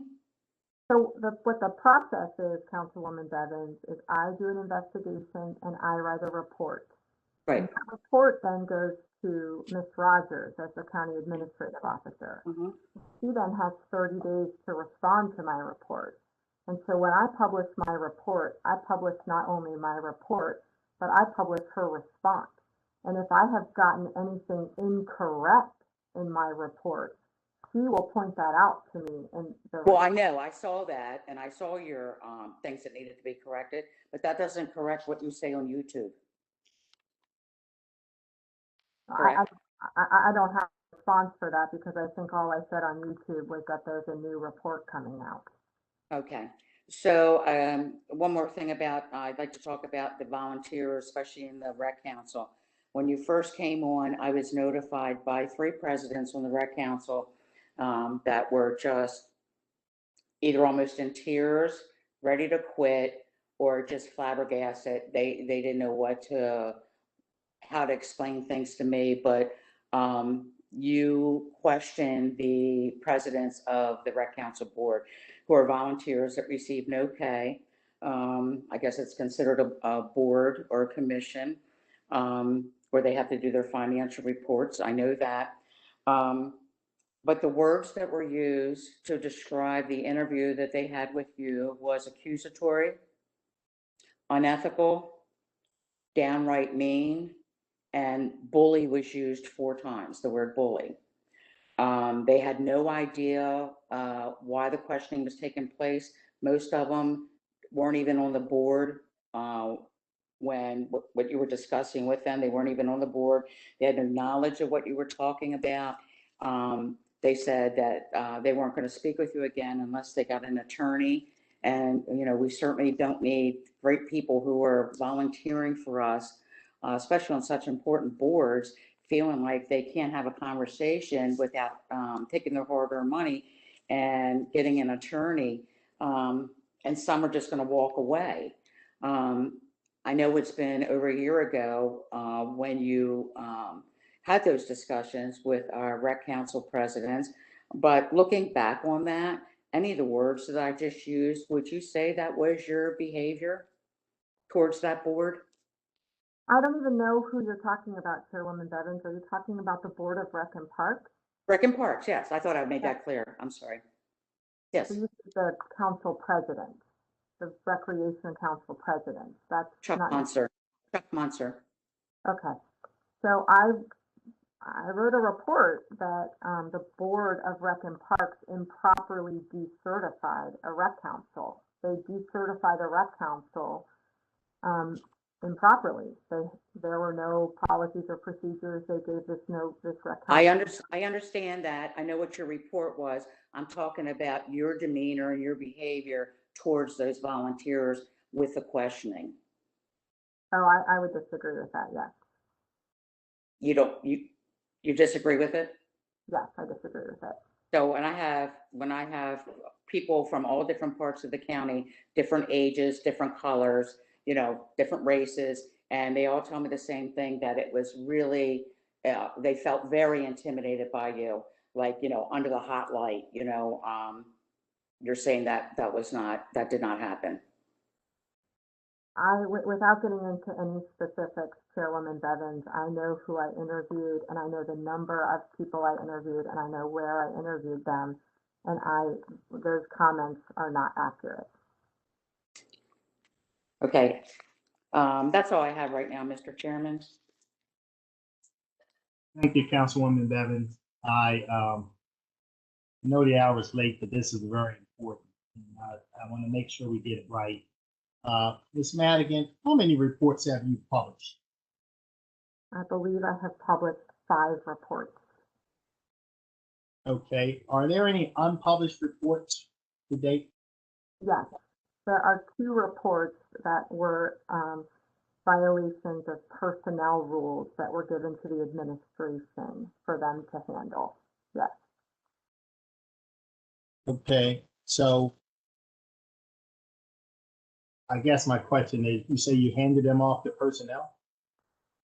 So this is consistent with other offices, Chair Jones, that 2 of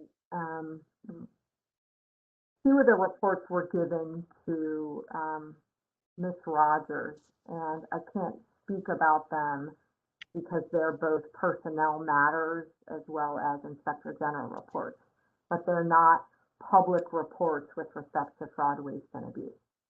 There are things for Ms. Rogers and her role as County Administrative Officer.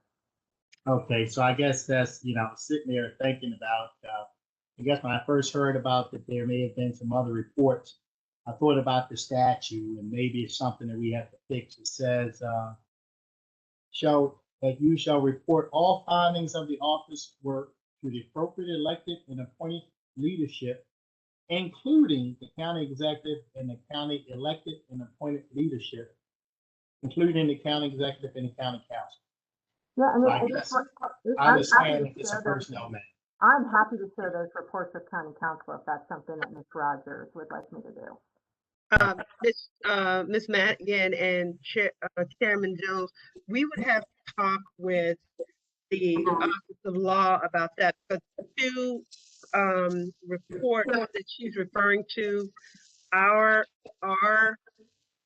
personnel matters that have to be addressed, and personnel policy and law does not preclude us from publicly sharing anything that's a personnel matter. It was not indicated that it was fraud, waste, or what's your last provision? It is a subsequent issue that came up as a result of Ms. Madigan through routine review. Something else came up that was not the subject of the investigation. There was a personnel matter that we have to deal with, and we cannot, that report cannot be published. But I would feel comfortable, Chair Jones, and I'll let Ms. Rogers correct me if she disagrees, that I think that they were important enough personnel issues to bring to her attention, which is why I put them in a report. Once you said personnel issue, I understood, but I guess I was just reading the statute, and I thought that I would be privileged to everything, but clearly I don't want to know about the personnel. No, I don't think you do. Maybe that's something we need to make some adjustments on. Let's see. I guess the administration has made diversity and inclusion a priority, and I guess the answer, I'll just ask you anyway, what would you say to people have made, I'll just put it out there, people have said to me, it appears as though the people are being targeted are department heads with African American women. How do you respond to that? That they're the ones being targeted? I would say that I don't believe that's the case at all. We have received a variety of complaints. No, I wouldn't say that plays into it. I'm glad that you brought that to my attention. It was not something I was aware of, but no, I wouldn't say that at all. Okay. But again, I just want to point out that I don't control the complaint I received. So the complaint about the pension and the salaries was in fact a legitimate complaint. And when that process took place, you know, Ms. Benjamin was not in HR at that time. So, I mean, I just want to, again, say, I don't get to pick the complaints that walk through the door. But no, thank you for bringing that to my attention, and no, I don't believe that's an issue. But now I'm aware of it. Okay, thank you. Then another question. One of the other, you know, in reviewing the statute, and one of the other provisions says that you'll make recommendations to the county executive and the county council that would assist us in promotion of efficiency, accountability, and integrity in county government. Have you made any written recommendations to us thus far? Yes, I have. Chair Jones, sorry about my light. I'm gonna buy you a new light. Thank you. Can I do that? Yes, please. What I try to do where appropriate at the end of every report is note if there's some improvement. Again, I'll use the pension one, although you and I will agree to disagree about whether it's waste or a violation of the law. That report at the end, it talked about a lack of communication between HR and retirement. And literally, we're not communicating. They had different systems that didn't communicate with each other. It was paper.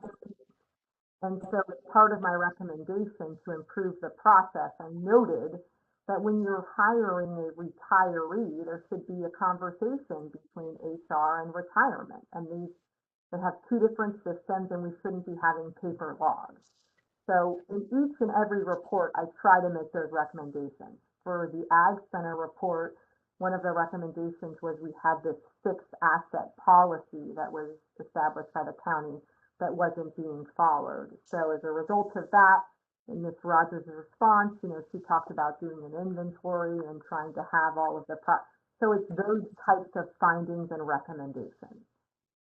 Okay, and I guess, you know, I don't want to keep belaboring the point, but to Councilwoman Bevan's point, she was saying, giving the county a black eye. I think that's the way I looked at it was you were making an accusation that we wasted $1 million or $2 million. I understand. And the way I looked at it was these people were doing a job. They were hardworking retirees that we hired to do a job. And whether we fix the law, make it absolutely clear, not clear, a little muddy, we can do better, and we did do better. But that doesn't mean that we wasted money or somehow the money was spent inappropriately. We hired people to do a job, and we would have paid them, or we would have paid anyone to do the job. Ms. Rogers agreed with your assessment, and if a situation like that comes up, I won't call it waste, I'll just merely call it a violation. Okay, thank you. Yes, Councilwoman Bevan. While you're on that subject, so reading the report, I thought it was funny that one day I was out and about, and there were some county people, and they were actually having a little fun with it. And they were saying, ooh, who was buying ladies' shoes for somebody? Somebody must have been buying their girlfriend ladies' shoes. And I'm like, what? And then I didn't realize that in the report, it said, I think it was $500 some, something like that. You said that 3 pairs of women's shoes were purchased for $500 and some. So I guess the sum sounded a little scandalous. That there was women's, they must have been thinking stilettos must have been involved. But you know what? They're, you know, when you work at the Ag Center, they're called muck boots. And that's what you wear when you work in an Ag Center. And that's what your supervisor can purchase for you to work at the Ag Center. Absolutely. And, you know, I'm guessing in every agency in Baltimore County, and I think Mr. Blades or Ms. Rogers can speak to this, there are certain things that we expect our employees to have to get their job done. And no way would I want to work at the Ag Center with my, you know, regular, you know, my Skechers on. I would be looking to be provided with something to protect my shoes or to protect my feet from the work that I'm doing. So that's what I'm talking about, a black eye. People were laughing about that and talking about that and made it sound like somebody was really doing something wrong, that whoever runs the Ag Center was buying women's shoes. Now, can you see how that could be misinterpreted? Well, Chairwoman Bevins, I'll just let my report speak for itself. Well, let me No, jump but in. it's a question. So muck boots were purchased for 3 women that work in the Ag Center. Why would you have a problem with that? That's not a violation of anything. So I'm just going to merely say on this point that there is a policy and procedure for the P cards. And I do know that. And a supervisor makes his or her decisions on what purchases are made with that P card. And if that person's supervisor never had a problem with that purchase, you shouldn't. Okay, thank you for your comment. You're not that person's supervisor. Yes, Ms. Rogers. Oh, I'm Yeah. sorry, Mr. Chairman. I'm sorry. That's okay. I was going to ask. I'm going to let Ms. Rogers Just saying. ask a question, but I did have a question. I wanted to get a little bit into that whole Ag Center investigation, and I'll check with any more questions. I'll try to wrap this up as quickly as we can so we can move on. Go ahead, Ms. Rogers. In our, thank you, Mr. Chair and Councilmember Bevins. In our response to the Ag Center report, we did acknowledge that there is a provision for providing appropriate clothing, shoes, equipment for Ag Center staff. So we did address that. We looked at the manner in which it should be done, and we have, Director Johnson and I have discussed the manner of using existing contracts that we have for those products as opposed to P card, and then going back doing training with staff, the Department of Recreation and Parks on the appropriate products to purchase with P cards as opposed to or contracts that we have for clothing and things like that. So we did articulate that back in response to Ms. Madigan's citation of those products. And I understand that, and thank you for bringing that up. But the problem that I have is that report is going between Ms. Madigan's office and your office and not to the public, because not one reporter retracted any of that in any story moving forward. Not one. Once the story was written, no one went back, including saying that you protect people that are being investigating. And I do know that those names were not redacted fast enough, and they were in the article. Correct? Ms. Madigan, I'm speaking with you. Oh, I'm happy to talk about that. Yes, there is a. No, I'm not asking you. I'm just asking you a question. What's the say question? that you say that you protect people and keep things to, all private, but you let names go out in that report. There is no Public Information Act protection from the subject of an IG report. You are correct. Yes, it's been my practice to redact those names. But you didn't. But you didn't. But you didn't. I did redact those names. Yes, I did. They were. Well, how did they go into the newspaper? No one did a PIA. I redacted the names. There was a moment where the names were unredacted from an exhibit, and I called the reporters and asked that they not report the names. But there is no protection. There's no Public Information Act protection. There's no protection in my statute. That you're missing what I'm saying. You're saying you asked to have them redacted. You should have redacted it before the papers got it, before the reporter got it. It got out of your office, and then you called, correct? And said, please take those names out of the article. Correct, and then what happened was an exhibit that was given to the administration was not redacted, and the exhibits that are for public consumption are redacted. For example, like the pension report, the names of all of the retirees were not redacted in the exhibit that was given to the administration, but was redacted in what was given to the newspaper. Yes. So it was the administration's fault. No, it was not the administration's fault. Whose fault was it? Whose fault was what? Ms. Madigan, whose fault was it that the paper, the reporter got the names of the people and printed it in the paper? How did they get those names? They were in your report that the press got a hold of, right? I believe those names were inadvertently unredacted when they came out, and then I called to ask the names not be reported. That is correct. Okay. I do have one.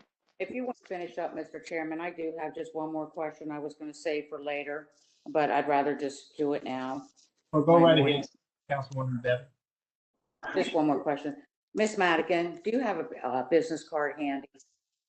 I do not At have your desk? I do not. You don't have a business card in your office? Yes, I do. Can you hold one up for me, please? I know, no need to roll your eyes. I'm just asking to let me see your business card.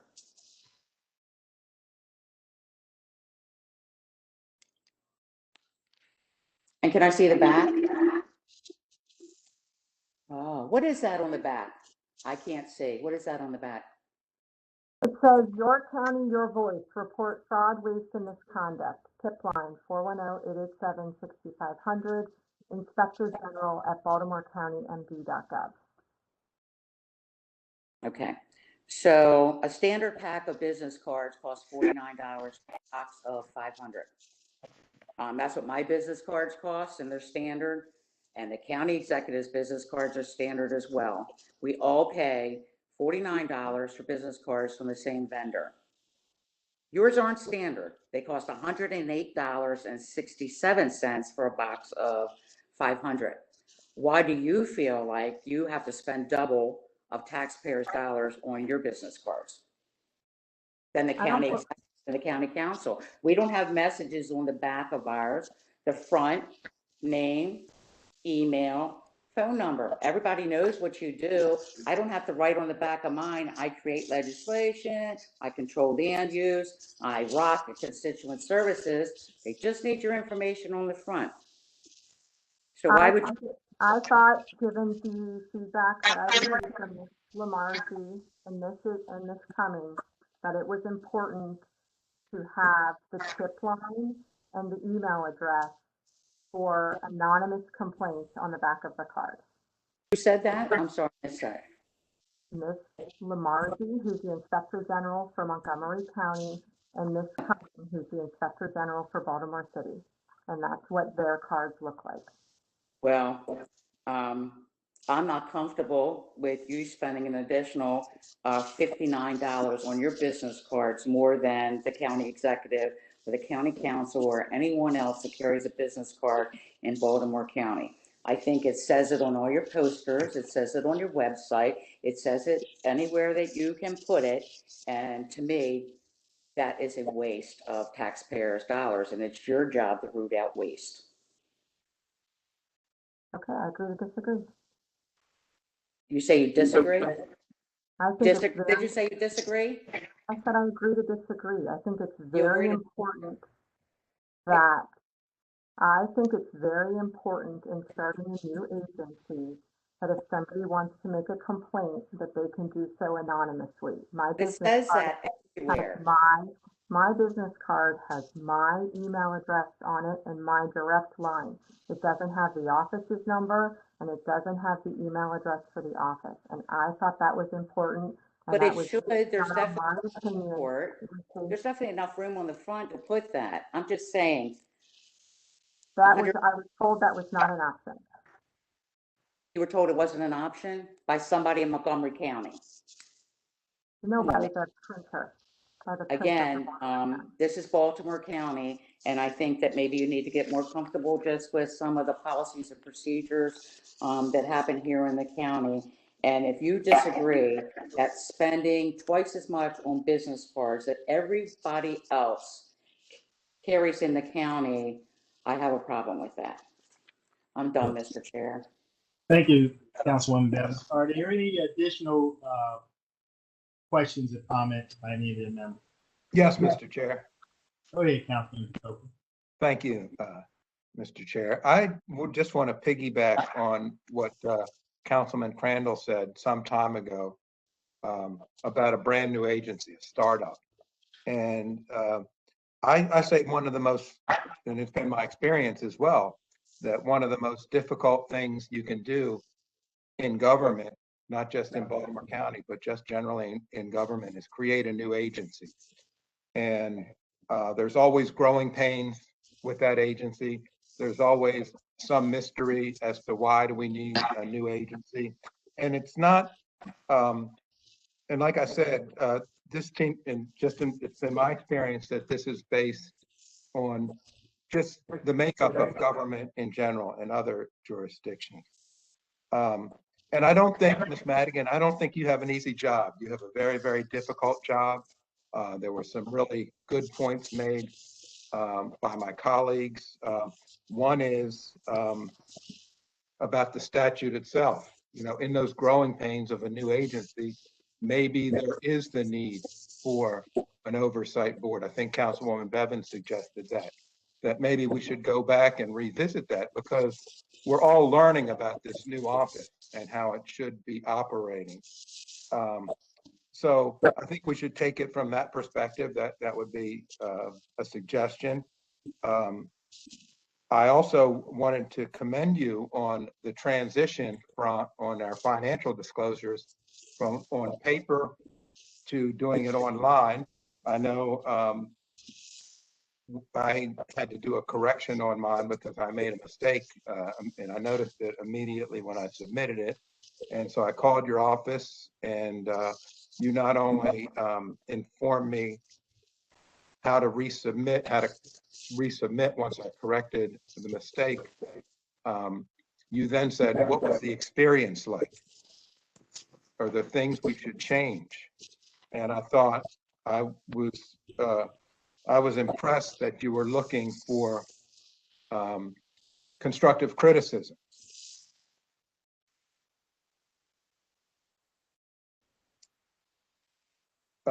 And the only other thing that I wanted to say is I know that with other agencies that have come before the council, we've asked Mr. Blades to get his checkbook out. And I would ask Mr. Blades again to get the checkbook out and get Ms. Madigan a light that works. Thank you, I agree with Councilman Coker. Yeah. I agree with that. With I agree. Any additional questions or comments? so hang in there, Ms. Madigan. I think we as council members, I think there's been some, while it seemed contentious, I think that there were some really good suggestions that were made. And, you know, we can move forward with an operational county without getting black eyes, but being a better county. So that's it. Thank you, Mr. Chair. That's my goal, Councilman Patoka, so thank you for the words. And I'm Thank glad you. you liked the new financial disclosure system. Thank you. Councilman Cat.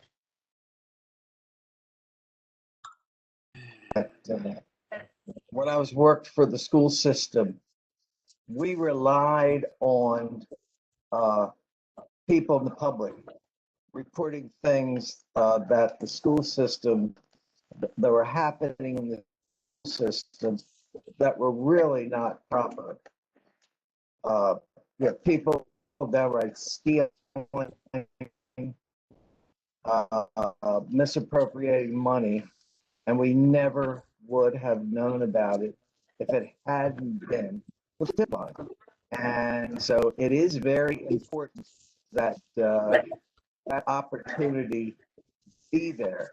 The only concern I have about Ms. Madigan is the fact that I spent quite a bit of time looking for the bar that we got at Christmas time.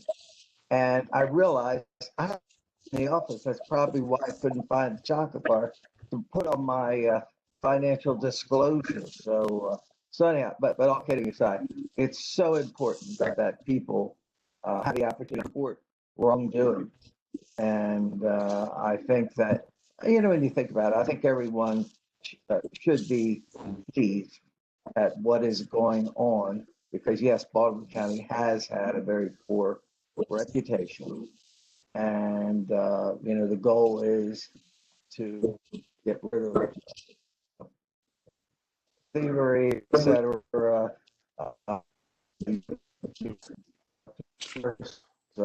position for whatever. So I think we're going in the right direction, and that's all.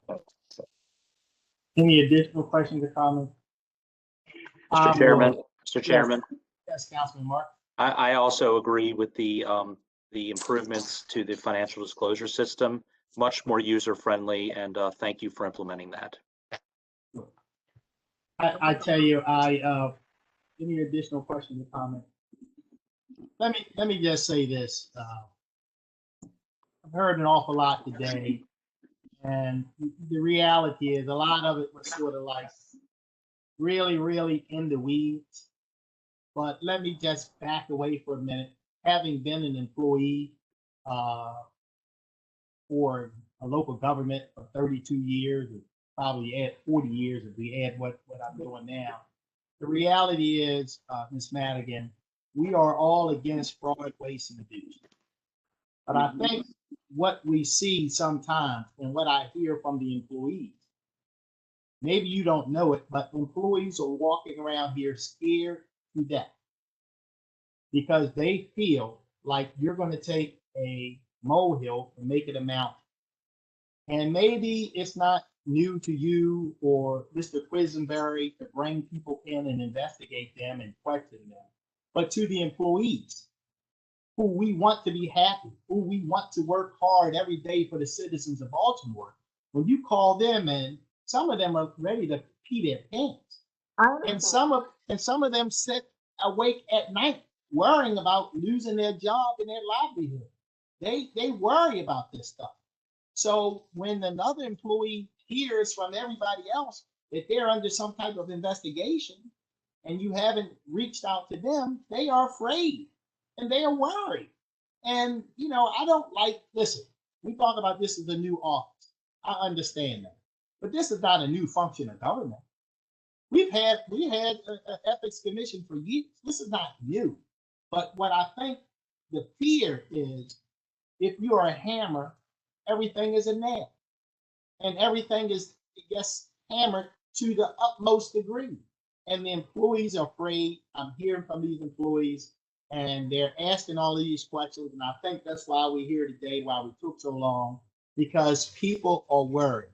And maybe it's your demeanor, maybe it's your procedures, maybe it's when an FBI agent or former FBI agent is calling you in, interrogating you or questioning you. It scares people. So bottom line is we have to move forward. And I know yesterday I spent an awful lot of time asking questions with the administration about the $161 million that we're going to get from the American Rescue Act. And I'm very appreciative that today the administration reached out to me and assured me that we're going to be getting a plan.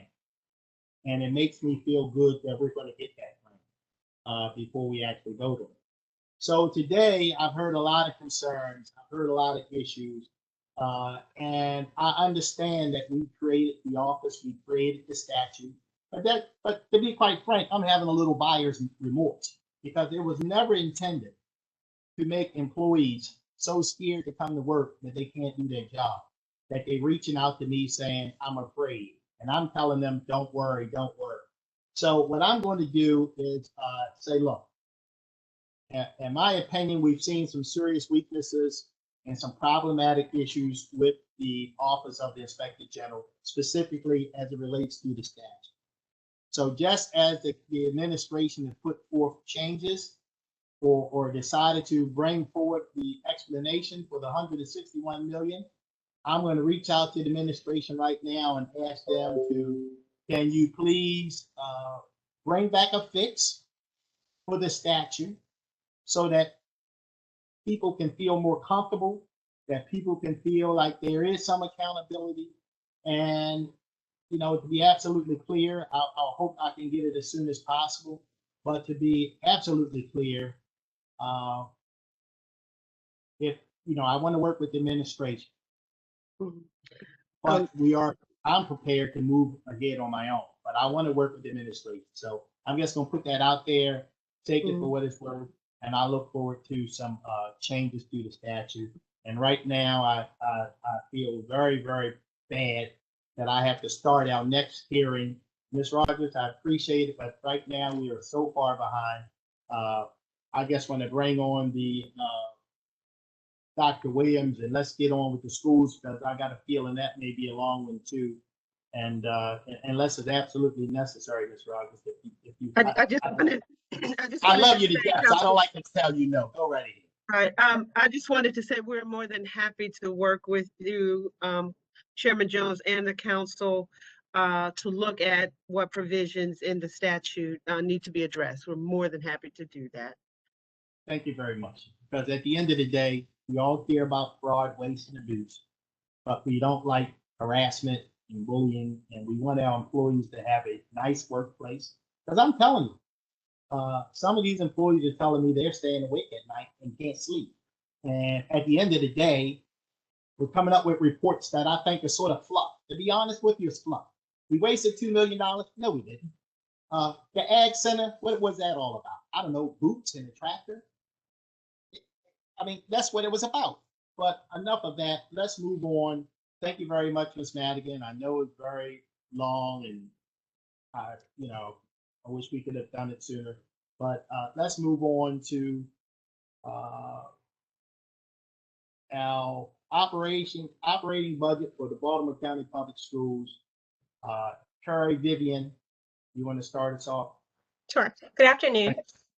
The proposed FY22 budget for BCPS totals $2.1 billion and reflects an increase of approximately $192 million, or 10.3% over the FY 2021 budget as adopted. The general fund portion of the county's budget increases by $32.1 million, or 3.5%, largely due to increments and longevities, a 2% COLA effective January 1st, 2022, and active and retiree health and life insurance, partially offset by savings related to the reduction of 122.3 teaching positions due to declining enrollment, reduced funding for the STAT program due to lease cost savings, and the inclusion of $3.4 million in additional turnover savings. The special fund or non-county portion of the budget increases by $159.9 million, or 17.2%, driven primarily by federal funding, for example, CARES and American Rescue Plan funding, as well as Blueprint for Maryland's future funding. BCPS advised that it will use the $28.9 million in CARES Act funding to add 15 minutes to school day, $6.9 million to restore the 122.3 teaching positions deleted from the general fund portion of the budget, and $2.6 million to provide increased support for the community eligibility provision, among other initiatives. The proposed budget relies on the use of $31.3 million of BCPS's fund balance. Please see exhibits 1 through 4, beginning on page 3 of the analysis for additional details. The proposed budget exceeds the state's maintenance of effort requirement by $30 million, or 3.5%. The State Budget and Reconciliation Financing Act provides that in order for a school system to receive a one-time hold harmless education grant, the local government must appropriate local funds to the school system's FY22 operating budget in an amount that exceeds the FY 2021 appropriation of local funds. According to the Department of Legislative Services, the amount of the hold harmless grant for Baltimore County is estimated to be $31.2 million, provided that Baltimore County exceeds the FY 2021 appropriation of local funds by $2.8 million. As such, we've identified 3 potential budget reductions that would reduce the proposed budget, but still enable BCPS to qualify for the hold harmless grant. These potential reductions begin on page 10 of the analysis. We would note that unlike in most years, when funding over MOE would imply a forever increase in the county's per pupil funding commitments, because of the state legislative changes to address the low pandemic enrollment levels statewide, there are no state mandated fiscal implications of funding above MOE for FY 2022. We have also identified several topics for discussion that begin on page 14 of the analysis. These issues include the impact of the pandemic, including programs to address learning loss, technology, including the ransomware attack, Blueprint for Maryland's Future and Maintenance of Effort, Watershed Public Charter School, and transportation. At this point, I'd like to turn it over for discussion. Thank you. Thank you, Ms. Vivian. Thank you so much for your report. And now we'll go on with Dr. Williams. So good afternoon, Chairman Jones and members of the County Council. Can you hear me? Let me start by apologizing to you, sir. Go right ahead. Oh, no worries. Go ahead.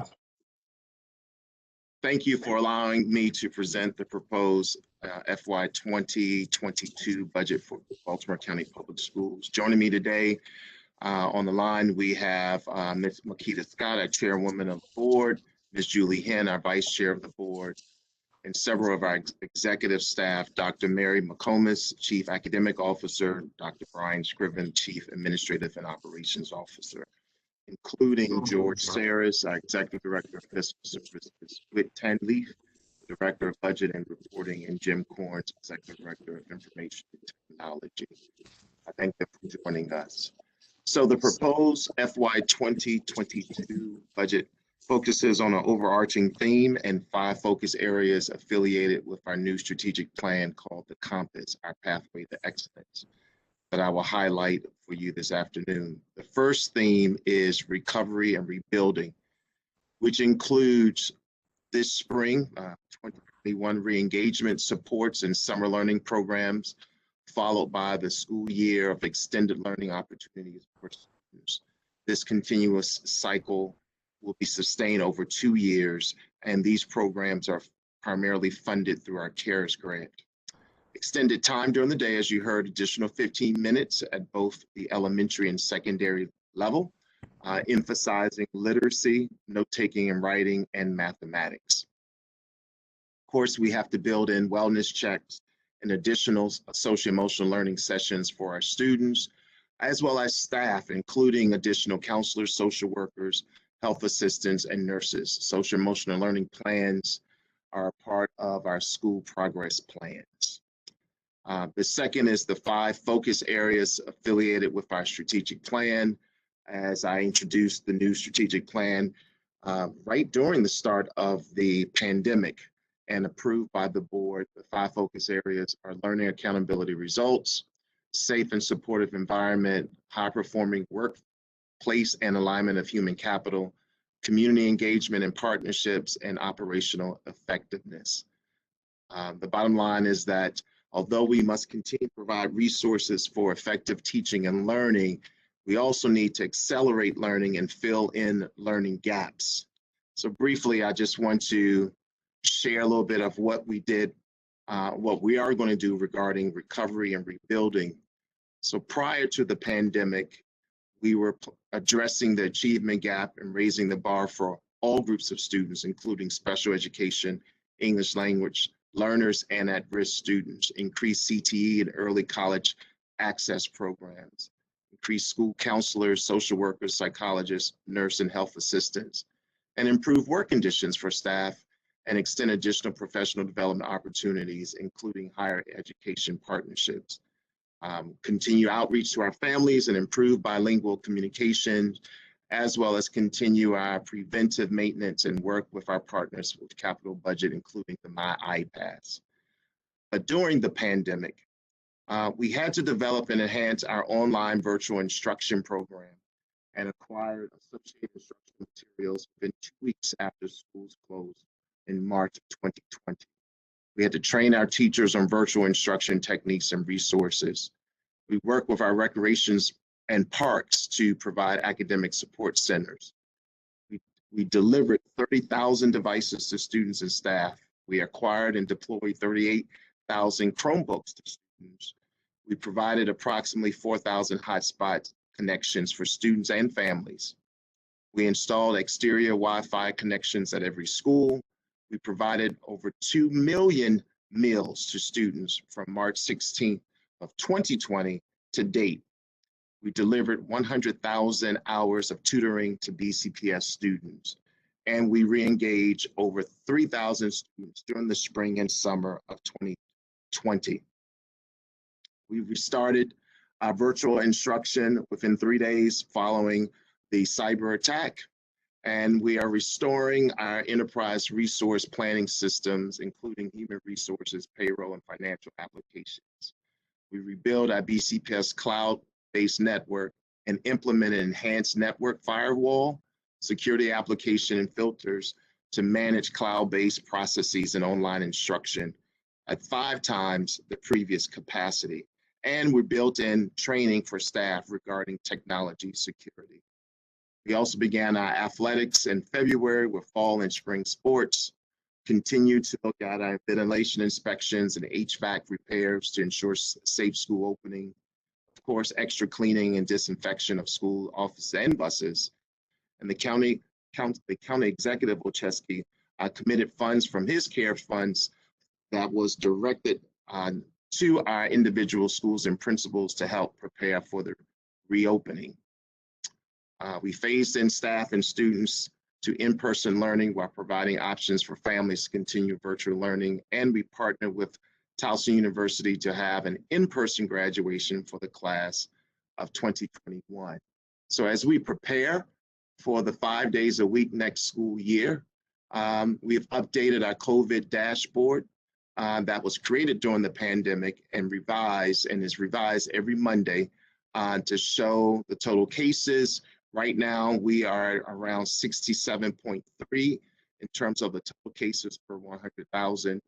And the substantial transmission and our positivity rate is below 6%. So these numbers are trending in the right direction. As you all know, student vaccinations is a big question now. So high school students and their families, as well as middle school students aged 12 and older, can receive a vaccine. And we began using our schools and school health clinics at Chesapeake High, Dundalk High, Kenwood High, Owings Mill High, Parkville, Lansdowne, and Woodlawn. We continue to work with our Office of Health Services and our nurses and health techs regarding protocol for testing and continuing to communicate about our mitigation strategies at each school as we prepared our staff and students to return.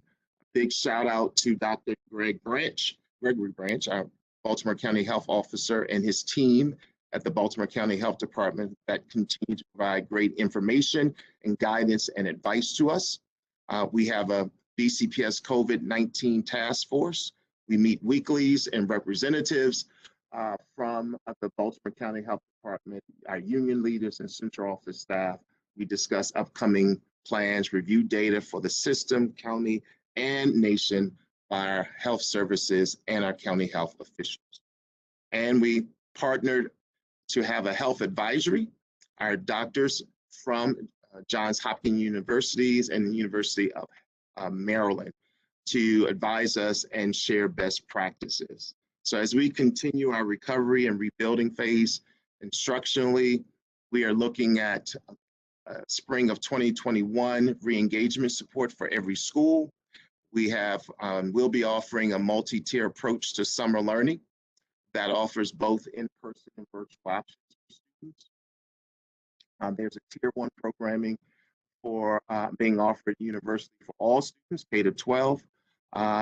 We called it last year our summer learning hike. And then our tier 2 program will be geared towards targeted support programs, whether it's a bridge to kindergarten, extended year learning program, which serves our special ed students with IEPs, our extended learning opportunities, which is affiliated with our Title I summer program. Our English speakers of other languages, or ESOL, will be offered in person and virtually, particularly looking at our students at levels 1 and 2. Our extended learning programs in our middle and high school, where students can make up credits or subject areas that they failed. And additionally, students can take classes to get ahead on high school credits towards graduation. Specifically, we've added a math academy in middle and high school program to support math skills through application. And the early college high school program is a summer program that supports our Woodlawn School Magnet program in partnership with CCBC. This also providing opportunities for each school to develop a specific summer program addressing the specific needs of their school community. And our extended day academic support will continue. It allows each school to develop a customized program to address the varied and unique needs relative to what's happening in their school based on data. Schools have the flexibility to run the program after school or on Saturdays, or even for a week in the summer before these other summer programs begin. So we had plenty of work to do before the pandemic, and now we have an opportunity to rebuild and program differently for our students. We will continue to receive guidance information from the Maryland Health Department and the Maryland State Department of Education and our local health advisory groups. The FY22 operating budget is to assist us with meeting the needs of our students and supporting our staff who have worked since March of 2020 when we first closed. The tireless efforts of our administrators, teachers, paraeducators, office professionals, nurses, food and nutrition workers, bus drivers, building service workers, central office staff, technology folks, our parents, our volunteers, and our students have not gone unnoticed. Our local leaders, our partners, our county partners, and our board provided the necessary support, and they all are focusing on our students. So our strategic plan, our office progress plans, our school progress plans, and a newly formed group called our system improvement teams will help us to achieve better outcomes for students. So I thank them and I thank you, and we will continue to repair and rebuild. I know there were some questions submitted earlier, and we can respond to those questions, Chairman Jones, at this time. Yes, that'd be great. So one question or one category is around the pandemic. As I talked earlier about, we're looking at each school developing its plan, but we're providing additional support for our students to have extended time, as you heard, the 15 days as well, 15 minutes, excuse me, 15 minutes to begin next school year, but all the merit programs that we're providing during the summer to help students improve or accelerate, and especially to fill in any gaps. What I didn't share is that we are looking at virtual learning, which many of other local systems are looking at. There is some information that we have that there's some students that thrive during the virtual learning. We realize it's not for everyone. We are still pushing for in-person learning, but we are going to look at opportunities to extend that for families, so families have a choice to look at virtual learning next year, where we are hiring designated staff to support that initiative. There was a question about, will that impact or reduce some overcrowding? Potentially it could. Again, we still want to push that.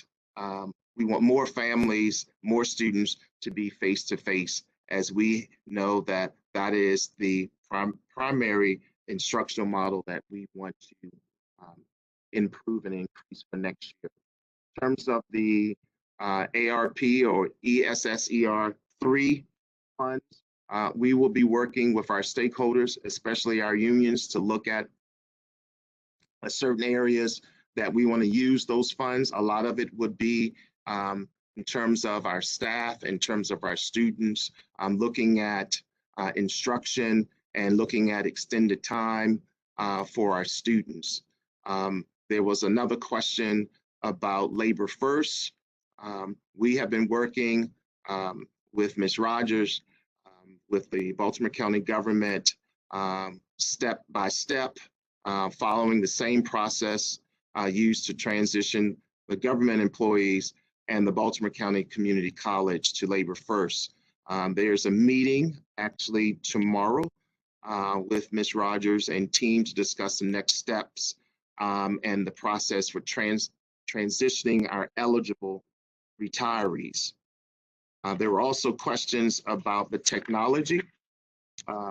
Right now, many of our high school students are taking sophisticated courses, and the need for the PC computing at the high school level is a little bit stronger than at the elementary school and middle school level.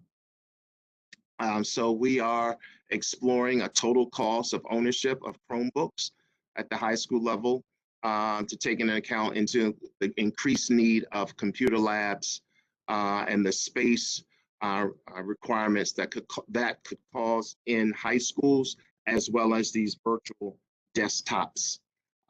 We are working, as I shared, in terms of the repair and recovery with the cyber attack, and our team has worked with Mr. O'Connor.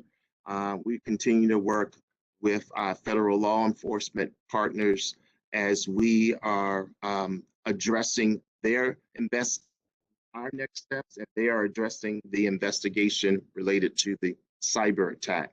We are phasing in kind of timelines to address how we can be fully functional.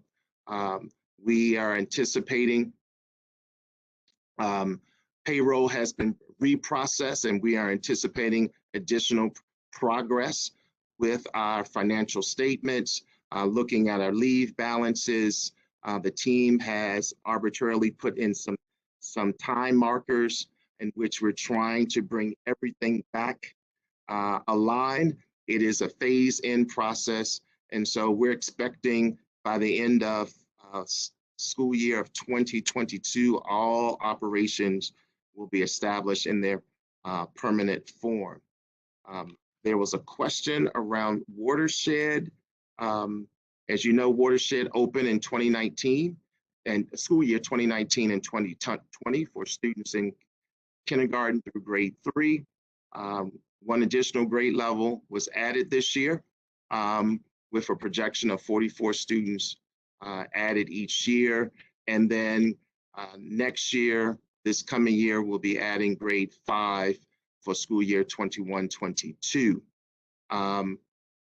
The renewal process for Watershed, my team, work with the Watershed Executive Director and continue to have those conversations over the past 18 months to develop and finalize a charter renewal process that can be applied for Watershed and any future charters. And so this process is similar to the process of other school systems within the state. We will publish the renewal booklet once it goes to our board. It's scheduled tentatively in the month of July. And then there are questions about transportation. We provide transportation to and from after school activities by 2 methods. School can request field trip, including athletic service from the Office of Transportation, or they can obtain transportation services through contracted providers. There was a question about the bus safety measures. We have worked with our bus attendees and bus drivers regarding disinfecting and cleaning and developing standard operating procedures regarding the pandemic in order to provide service that mirrors the CDC and BCPS mandates.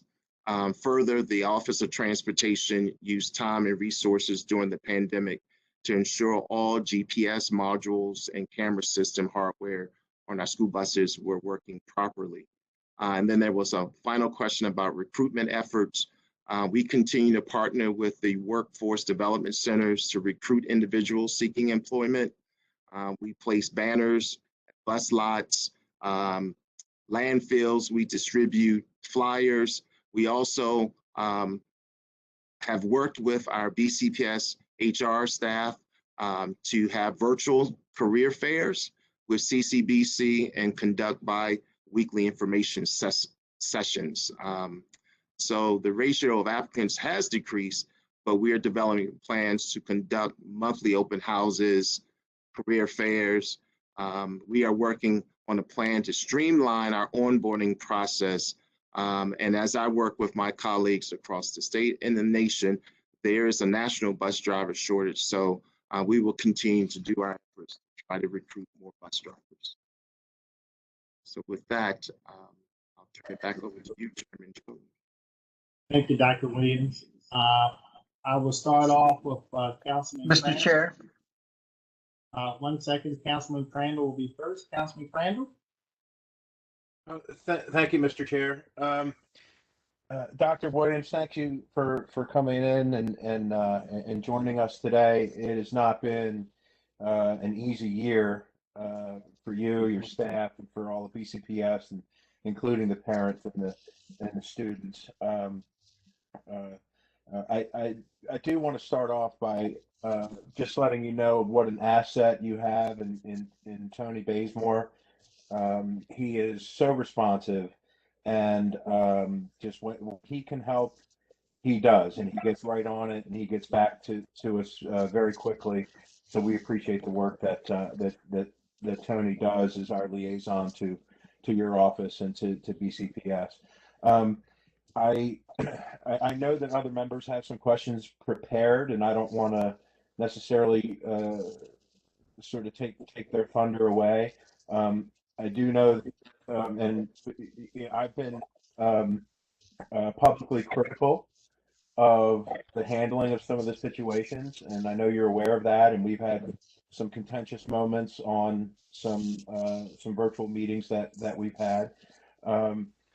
So I really would like us to get to a point where we're not looking at the past, put the past behind us, and know that we have a lot of challenges moving forward, both in the capital budget moving forward, and obviously in this operating budget as well, and with some of the decisions that you and your staff are going to have to make. So can we get into the transition out of virtual learning?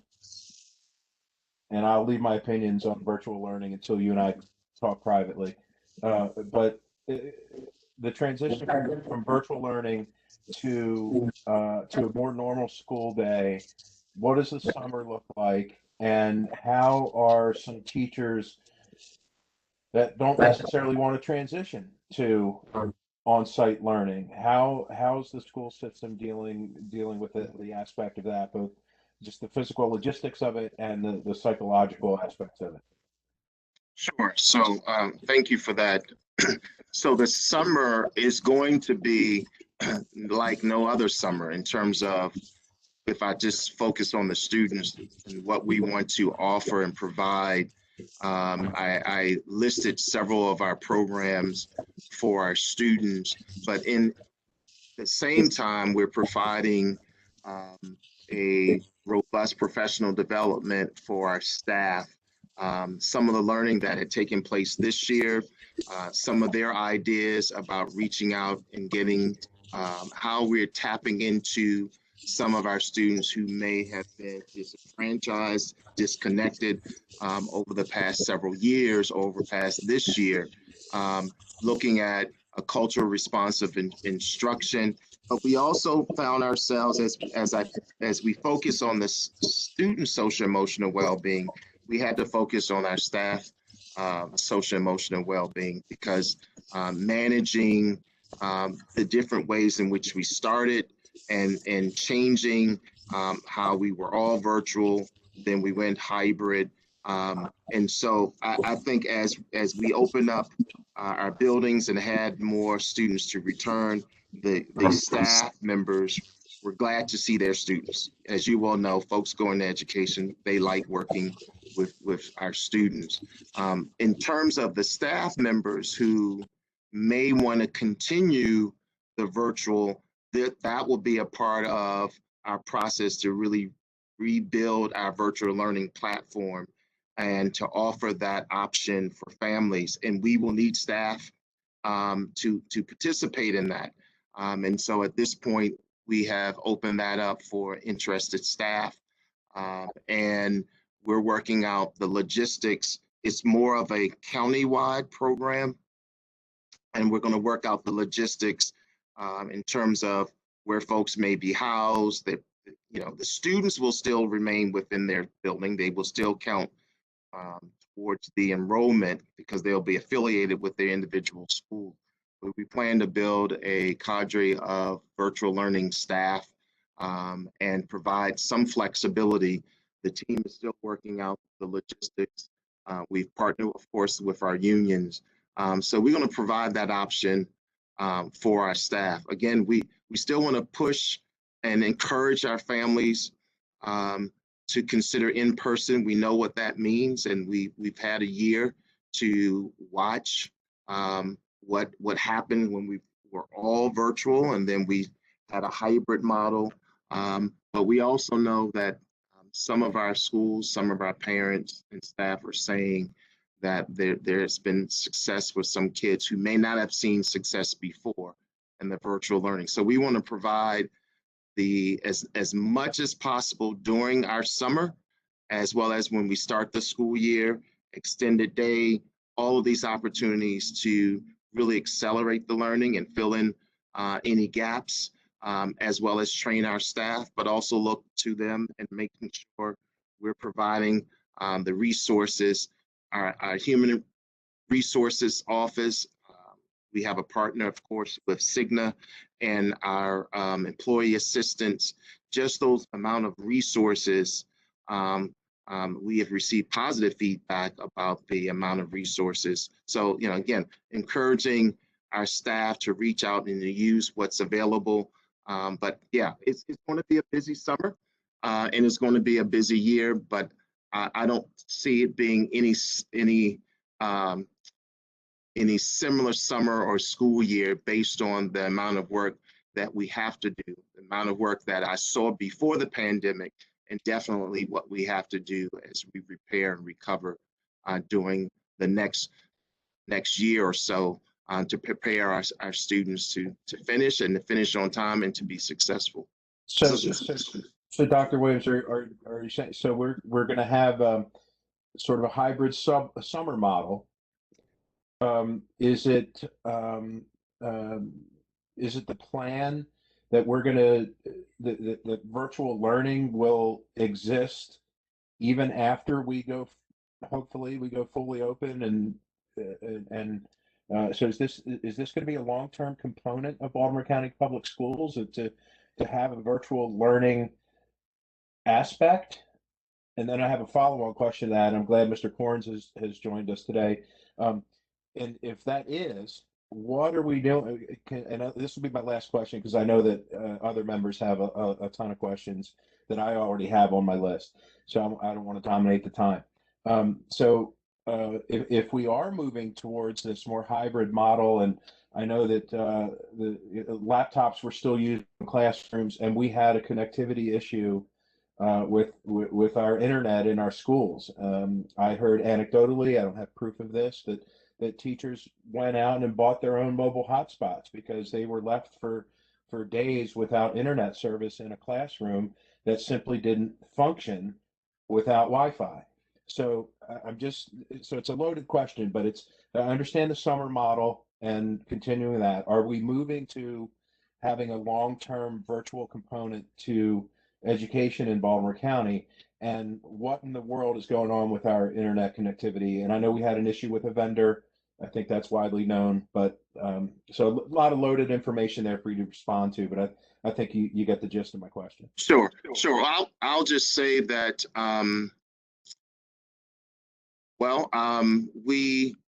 we've had a couple of issues with our internet.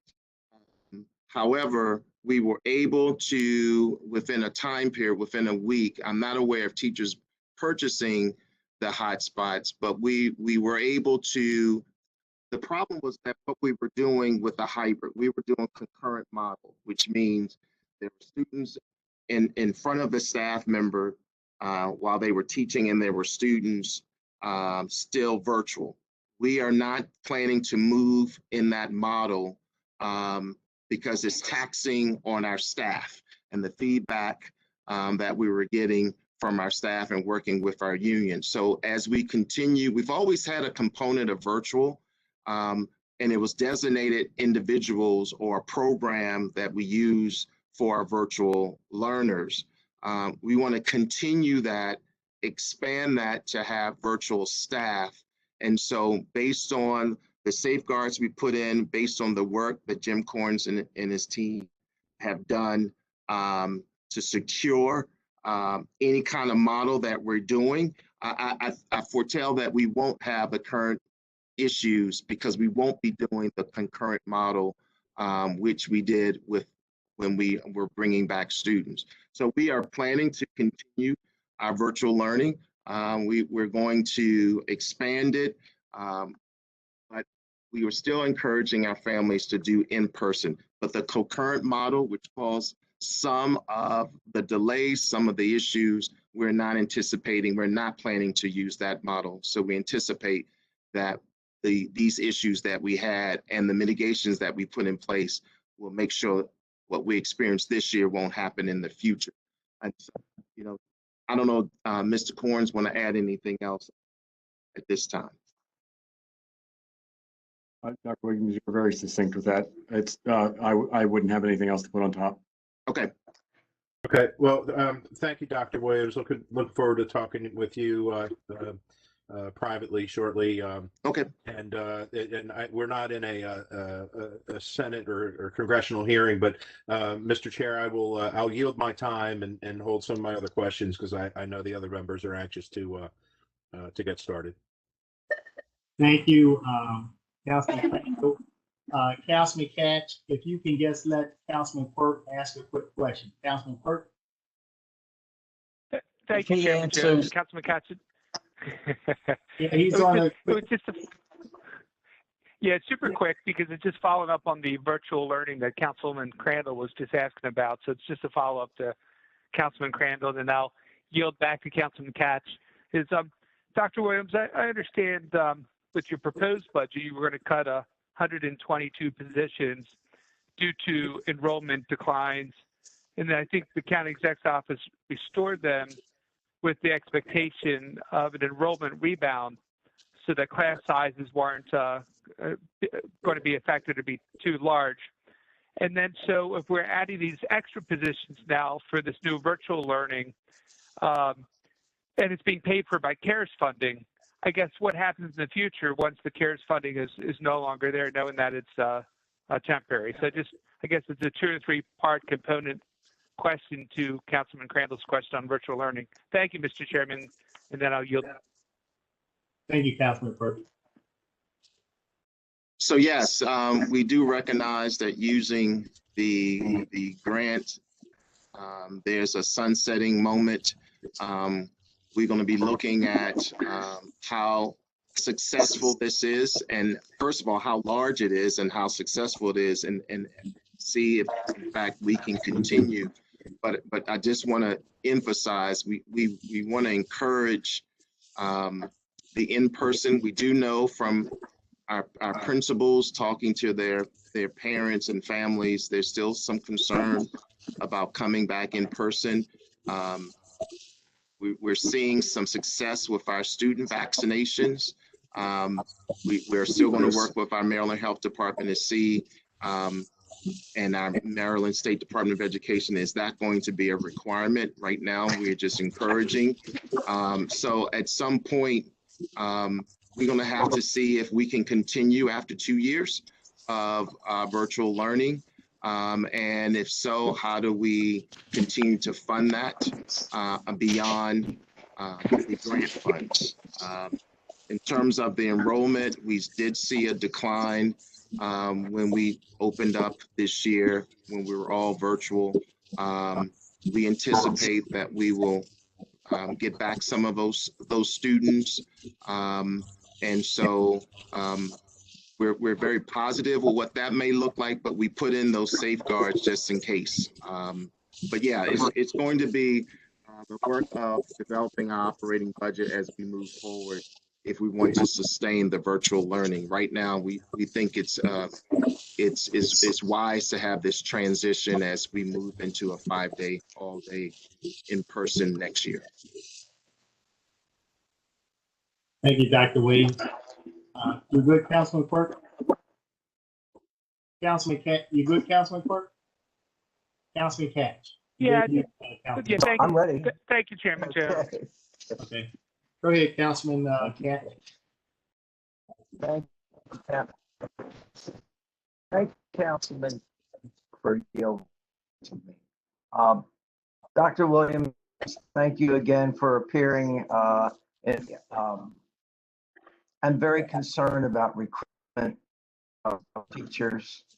There are national reports that fewer students are actually going to college with the intention of becoming teachers. Teacher positions are vacant in the county school system now.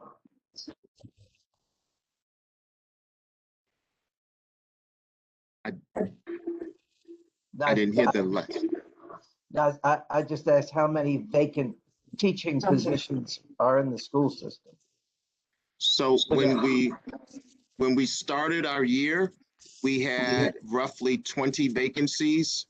But as you well know, at the end of the year, in the springtime, there brings retirements, resignations, folks are relocating. I will say this, that to your point, it's a national phenomenon trying to recruit teachers. We have to go outside of the state of Maryland.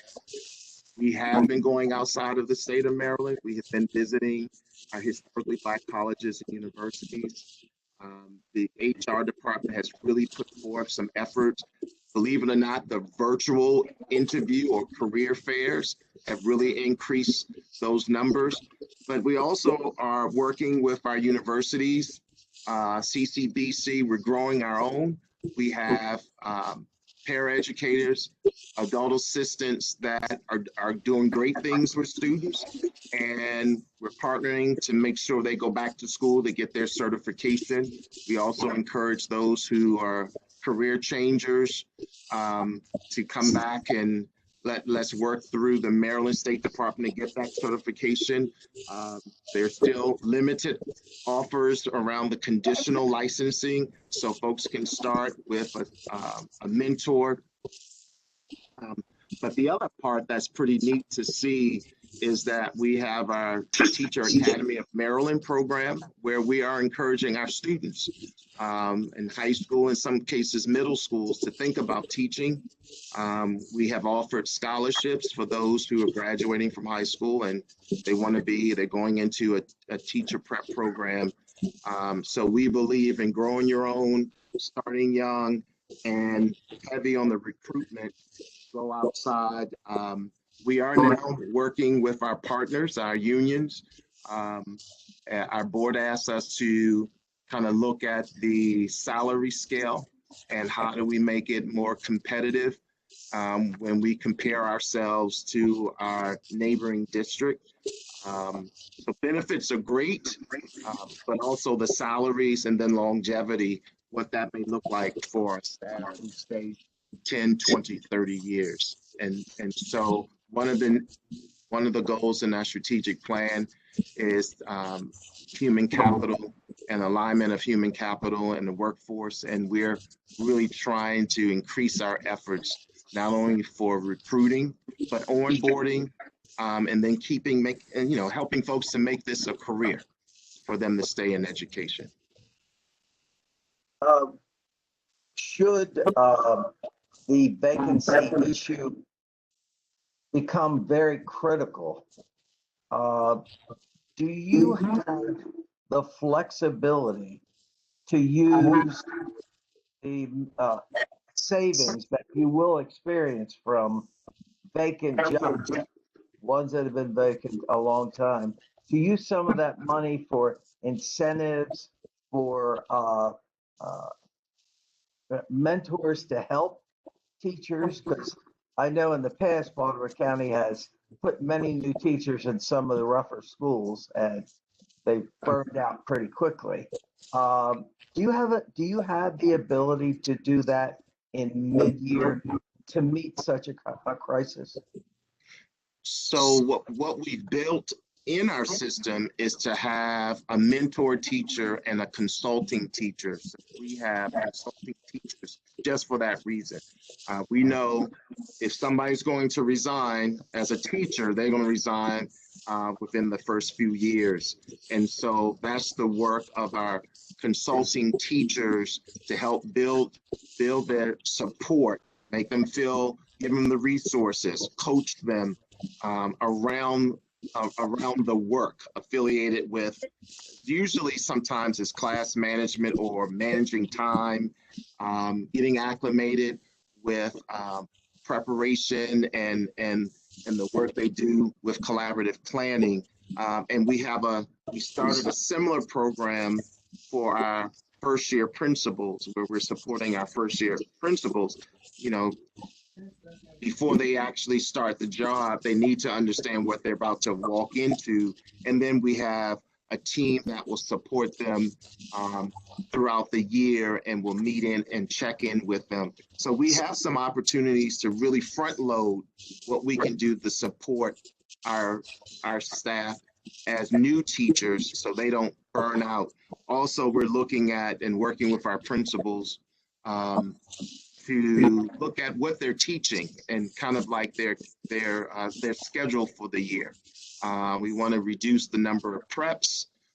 We want to make sure that we are building that support. Again, those first few years, I know there's some critical areas that we have to fill, such as math, sometimes the world languages. And so we do recruit heavily, but I haven't put forth any bonus in the middle of the year. We're really looking at ways of filling vacancies, and we've already had the support for our new teachers.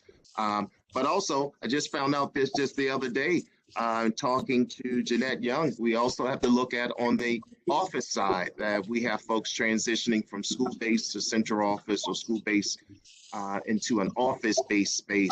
How do we provide that support? So right now we know the support is benefiting the staff, and we What can you're always saying look is at that other ways. should there be a crisis?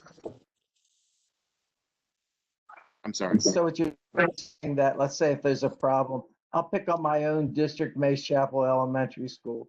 There are no problems there. You are front loaded so that you could send people in there, mentors, whatever, almost immediately if the need was demonstrated. Yeah, new teachers will have a consulting teacher, but if there's something that bubbles up, then we have the work of our school support team that will go in and look at, do a root cause analysis and determine what needs to be done. Well, I'm very pleased to hear that. I think that's excellent. And, you know, as far as the I mean,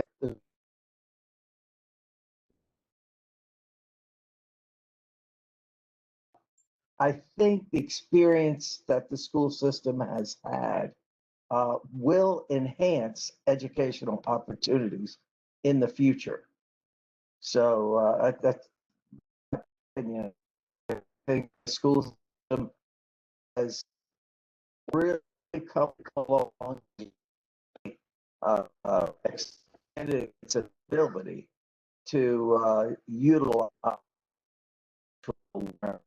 So one good, that's it. And looking at this, Tony Bazemore. Tony Bazemore is our director here that I'm sure you've had many conversations with. He's a great guy. Okay, Councilman Martin. Yeah.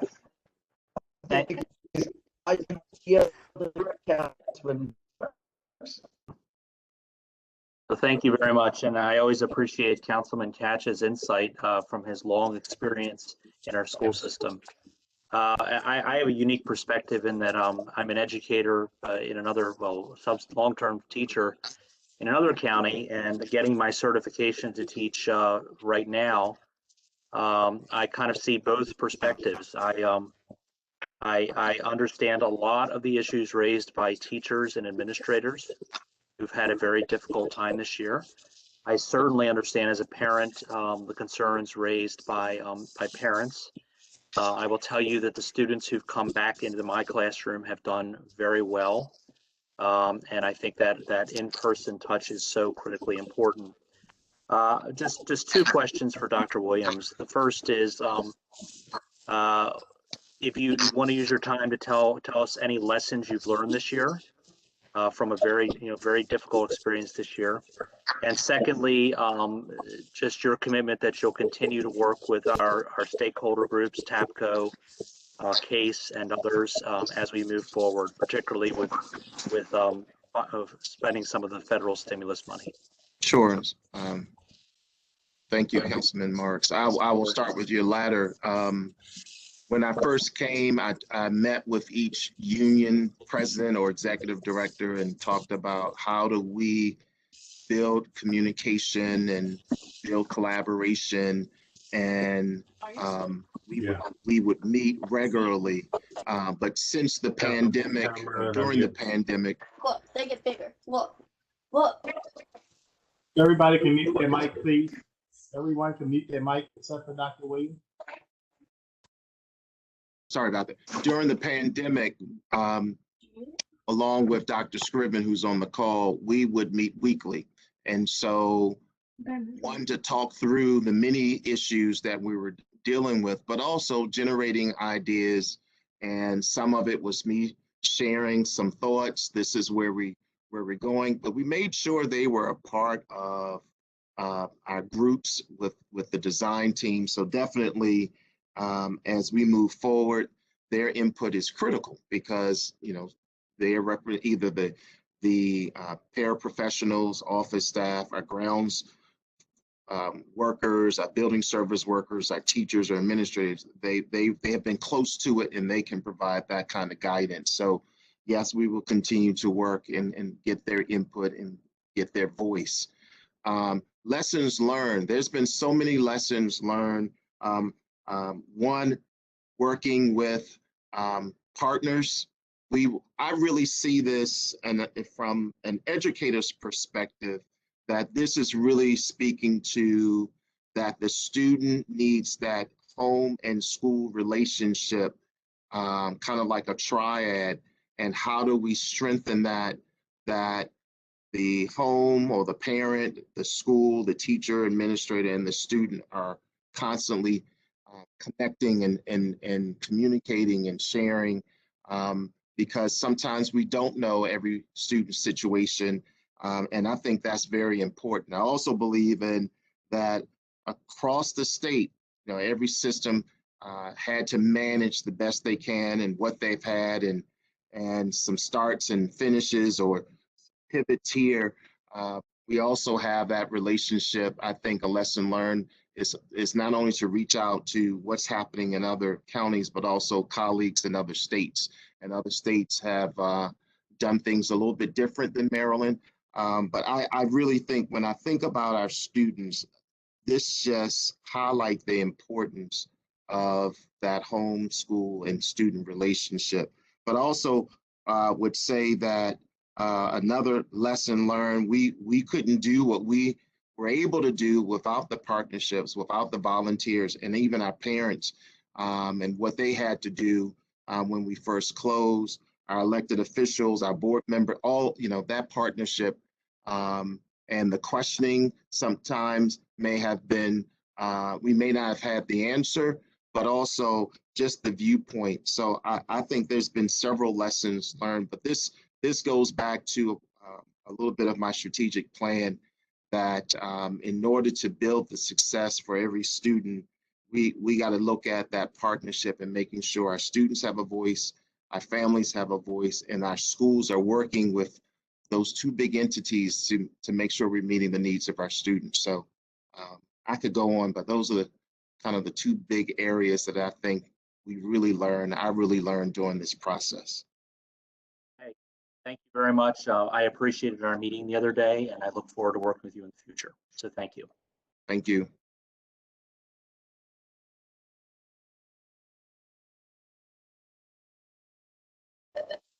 Mr. Chairman? Yes. Thank you, Mr. Chairman. Good Sure. afternoon. Good afternoon, Dr. Williams. Good afternoon. I just want to say, first, thank you for the opportunity that you gave me last week to speak one-on-one. It was really helpful for me to understand really how hard your job is. And while I'm saying that, I'd also like to thank Tony Bazemore because he is terrific. And he does just get right back to you, even if it's not good news, you know that he's done the work and he responds very quickly. And I'm very grateful for that. This has probably been the most challenging, difficult, excruciating, painful year that I have ever experienced, period. Not just in office, but period. And because not only did all of us who represent the people in Baltimore County, we had our own families to worry about. You know, were they going to be collecting unemployment? Were they going to get COVID? Where, you know, I have 4 grandchildren in the Baltimore County school system, and worrying about their learning or not learning. I mean, it was just miserable. And then I know when the ransom attack came out, and I know that I was probably very, very vocal at our last meeting because I was just so frustrated. It was just so frustrating to not have answers and to just go back to that even happened, that we, you know, not let that happen, but we weren't prepared for it, you know, for something like that. And now every day you turn on the news or pick up the paper, there's another ransomware attack somewhere. And it's just been really difficult. And, you know, it's your first year and you were dealt a bad hand. I will say that I don't think you could ask for anything worse to have.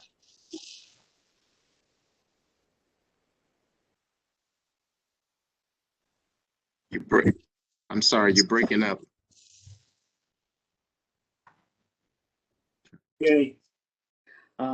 Eventually, because not knowing, you know, what we could talk about with the ransomware and not really knowing when schools were going to open. It was just so nerve-wracking and complicated for parents because some parents were home with their children trying to do their jobs and make sure their kids were doing their lessons virtually.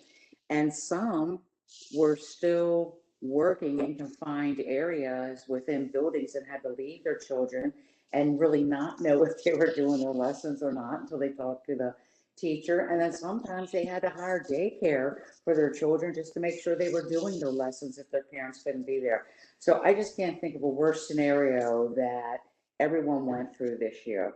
So I'm just going to say that I wasn't happy with a lot of things, whether it was education, the county. I was so worried about people not having food, and there was just so much on my mind. So all I'm going to say to you and your staff is, you know, my wish list is the same every year, Dr. Williams, that we have, when we have the opportunity to hire more teachers, to hire them, when we have opportunity to hire more full-time nurses, more counselors, have smaller classrooms, have our buses not as crowded, have more children on free and reduced lunches if they're eligible.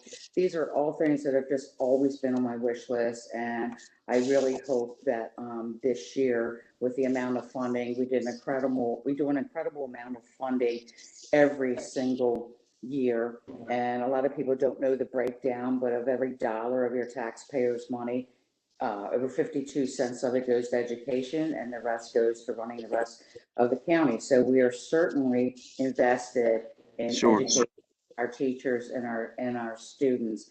And, you know I've talked to teachers who really struggled with the technical part of it.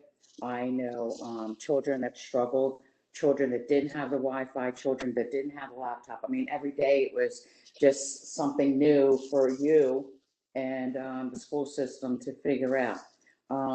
So, you know, I'm not going to grade you, but I think that you did the best job that you could do with what was handed you. And I'm kind of sorry I was so tough on the school system at such a critical time, but I was just frustrated as well. Sure. So I'm really looking forward. I'm glad summer school's happening. I'm glad children have the opportunity to go in the summer. Some children thrive with doing learning virtually, but some did not. They need that personal touch. And some children, it's very sad to say, need to be out of their homes because not every child in Baltimore County has a loving home who's getting a good meal and has a quiet study place with parents that are there and nurturing them, right? Yeah, yeah. So I think it is very important that we have a summer school and we have a place for these children to go. So thank you for that. And I just really hope that we can work together and, try to resolve some of these issues, whether they're bus issues, overcrowding on the buses, or children with tablets, or the whole internet situation. So thank you, thank you for working with Tabco. I haven't been in touch with them lately since the ransomware, but I'm hoping the teachers really were able to make that adjustment, going back into the classroom. My only concern is if parents still make the decision to let their child stay and learn virtually. So let's just say you have a class of 24.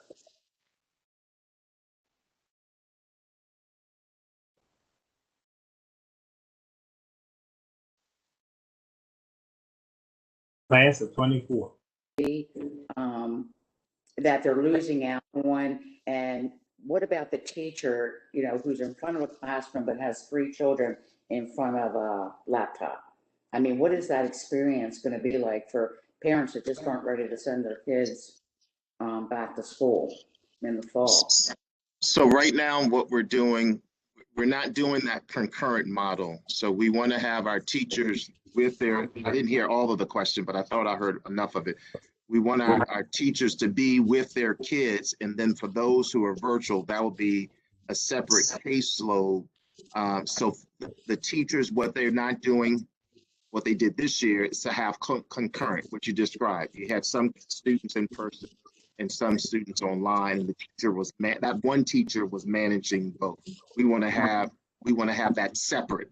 So not to have that whole concurrent model. But I didn't hear, I didn't hear all of the question, but I think to your point, working with our board, working with our union, I think we have the same goals. We work really hard to try to update our strategic plan, and now we just got to put those things in action to address how students are learning, looking at our facilities, looking at our buses, looking at who we're hiring, how we're training. But I didn't, Councilwoman Bevins, I didn't hear all of your point, but I just wanted to know if you saw any kind of, anything negative with that, with not getting your child back into school, just because you still don't feel like it's a safe place to learn. And to keep children.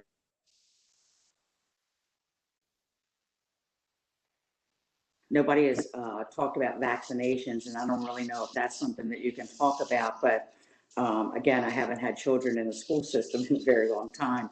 But my grandchildren are there, and I know that they still have to have updated shots and things like that when they enter pre-K or kindergarten, correct? Correct. Right now, we're not sure if the vaccine, the state hasn't said that the vaccine is mandatory. We have extended that, of course, from 12 and older. But right now, at this point, we haven't got any indication that it is now required in terms of immunizations. So we see how we told the public with mask or no mask, and now with everything opening back up. What happens when you have 20 kids in a class that have been vaccinated, once younger children can be vaccinated, and then you have 4 or 5 parents that, just refuse or for whatever reasons don't vaccinate their children? How will that be handled? Will those children still have to wear masks that aren't vaccinated? So that's a good question. Those are questions that we're raising with our state health department and MSDE. I'm sure there will be some more guidance before the start of the school year. But you raise a good point. Our own team were asking the same question. Well, what happens if these group of kids are not vaccinated, if this group is, and they're in the same room, how do we control that? Those are questions we just don't have answered at this time. As you all know, the CDC just opened up that, more of our young students. So sometimes when they make comments, Councilwoman Bevins, we kind of rub our heads because they make announcements and we don't have all of the particulars around how to implement or how do we communicate and how do we interpret what they say. We usually will reach out to Dr. Branch and his team and we have conversations, but you're right on point with, we have those same questions about the what ifs. And will we even know? Will we even know what teachers and what students are vaccinated and not vaccinated? You know, I've been talking to people and they don't have masks on. They're like, I'm vaccinated. They're like, not really, but I'm tired of wearing Right. And, you know, so will we even be allowed to ask? Will a nurse be able to ask in this, you know, be able to ask a parent if their child's been vaccinated? Is that even a right that the school system will have?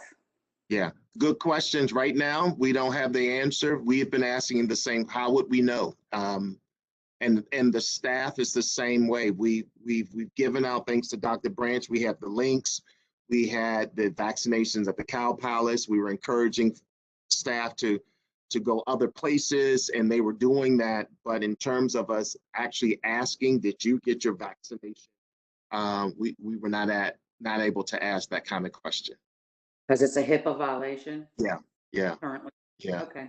And again, things may change as we learn more. But these questions are the questions that the educators and administrators, we're asking ourselves, you know, how would we kind of manage all of this in the school system? Right. Yeah. Well, thank you. I look forward to those updates in the future. Thanks. Sure. Thank you.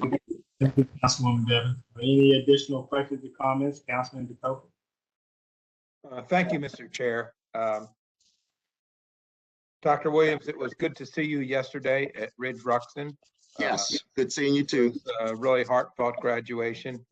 And I just want to say, I think that you, the entire school system, certainly the school board, and I see Board Chair Makita Scott is on. I know that there have been challenging times for all of us. Makita, you're doing a great job on the board. I just want to say that publicly. Also want to give a shout out to the school board member that represents my district, Cheryl Pastor, who was with us yesterday at Ridge Ruxton. And I think that, you know, we have such a challenging job in educating our children, not only from the operational side, irrespective of COVID, from the operational side, and then with an aging school system on the facility side, makes it more complex. We have enthusiastic set of teachers that are raring to go, and even the guidance we're getting from the CDC is clear. It's surprising. I can't say that it's clear because I think everyone, when we were, as Councilwoman Bevins was talking about whether you wear masks or not, and you mentioned the CDC guidance, I think many of us were surprised by the CDC guidance. So every day, and in your first year here, and for all of us, every day has been a learning experience as to how we're going to do this basic nuts and bolts of government, like educate our children. And so I just want to say thank you for doing what you do, and to all of the people that help to educate our children, everyone working in schools and everyone trying to help with remote education. And just, I would be remiss if I didn't give a shout out to, and if Wade Koch has not met Tony Bazemore, I will introduce him to Tony Bazemore. But Tony Bazemore continues, and I think I've known Tony for like 20 some plus years, continues to do an outstanding job for each day of those 20 years that have gone by. So thank you, Dr. Williams. Thank you. Thank you so much. Councilman Crandall. Here to reclaim the remainder of his time. Councilman Crandall. Thank you, Mr. Chair. Dr. Williams, I just, Just in case I missed it in your initial remarks after the auditor's comments. Can you talk about the athletic directors moving to a 12-month employee status and what that would mean? And I understand that it wasn't necessarily your recommendation or the board's recommendation, but the county executive included it in his budget. Sure. And if I have that incorrect, please let me know. But I think that's where it is. So I'm just curious, because athletics are a big part of have been a big part of my life. Although looking at me these days, you wouldn't think so. but way back when, and really how athletic directors in each school, I think, have different operating standards and put in so much more time than maybe others, just based on how their school runs and how their principal plans their budget out.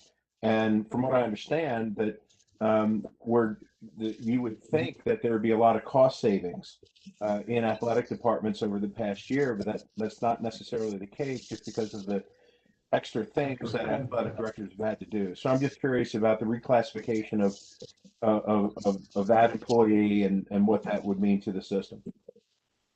Sure. So sure. Right now, the athletic directors were getting summer days, and as you just described, I think you described it nicely. There's a lot of planning and preparation, and then what they do for each season. So I commend our county executive, Johnny Olszewski, for looking at that position and saying, you know, we should look at it as a 12-month position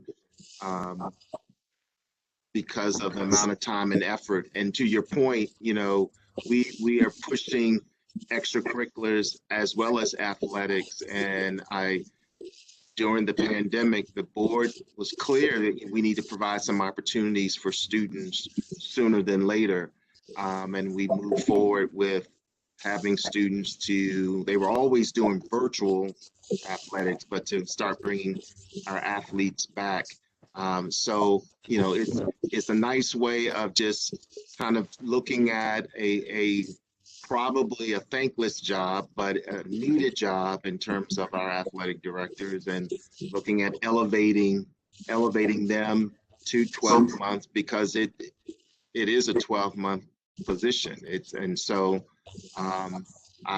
I've been a high school principal, and I've kind of watched them, although in a different district, I've kind of watched them and the work that they do. And so, you know, I'm so appreciative that our county executive looked at that and wanted to make that recommendation. Yeah, I just, I think that's one of I think there's a lot of missed opportunities this past year for students, for socialization, for being around their peers. And I know how difficult it's been, but for an athlete, it's hard to play football virtually, unless you have Nintendo or something. Right. Right. So, and it's hard to develop in a team atmosphere in various sports. So, yeah. And then I want to jump to something else, which is what the auditors brought up. We know that we're required by state law, in order to receive the appropriate amount of state funding, that we have to meet maintenance of effort. The budget proposed, and I think you touched on it a little bit, but I kind of want a little bit more detail.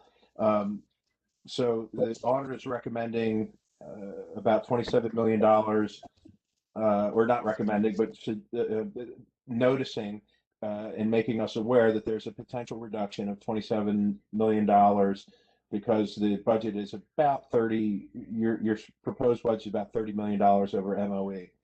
I know that last year,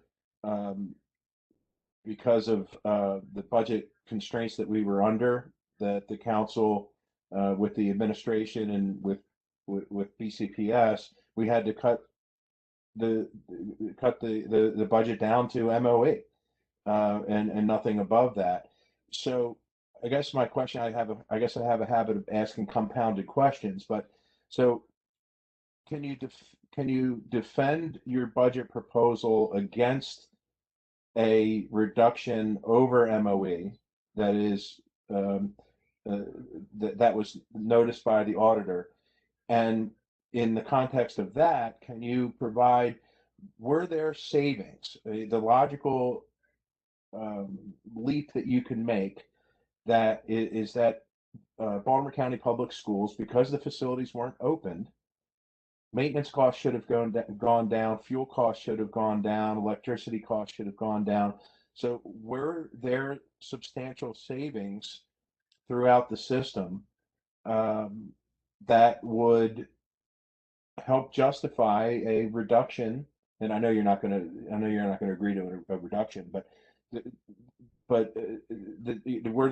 there savings across the budget last year that you've been able to put back into the system that would enable the council to reduce the amount over MOE that is proposed? So I'll begin and I'll ask Mr. Sayers or Mr. Tanliff to add to it. So you're right. When we had closed for this school year, it was all virtual, and our buildings weren't being used. There were some savings. I will say that one area where folks thought we could save was around transportation, but we increased the amount of meals that we were providing, and we were using many of our bus drivers, attendants to help along with our food and nutrition workers as well. And then last year, when we had the maintenance of effort budget that was approved by the county council, and then I actually had to go in and make some reductions in some vacancies that we've had, mostly central office. We also made some reductions. Of course, no one was traveling or going to conferences. It was all virtual. So we made some reductions and we had some savings, but I would ask George and Whit to provide a little bit more context, if you don't mind. Hi, Dr. Williams. Sure, I'll jump in first. Whit Tanliff, I'm the budget director with the school system. As Dr. Williams mentioned, you'd asked about savings this year.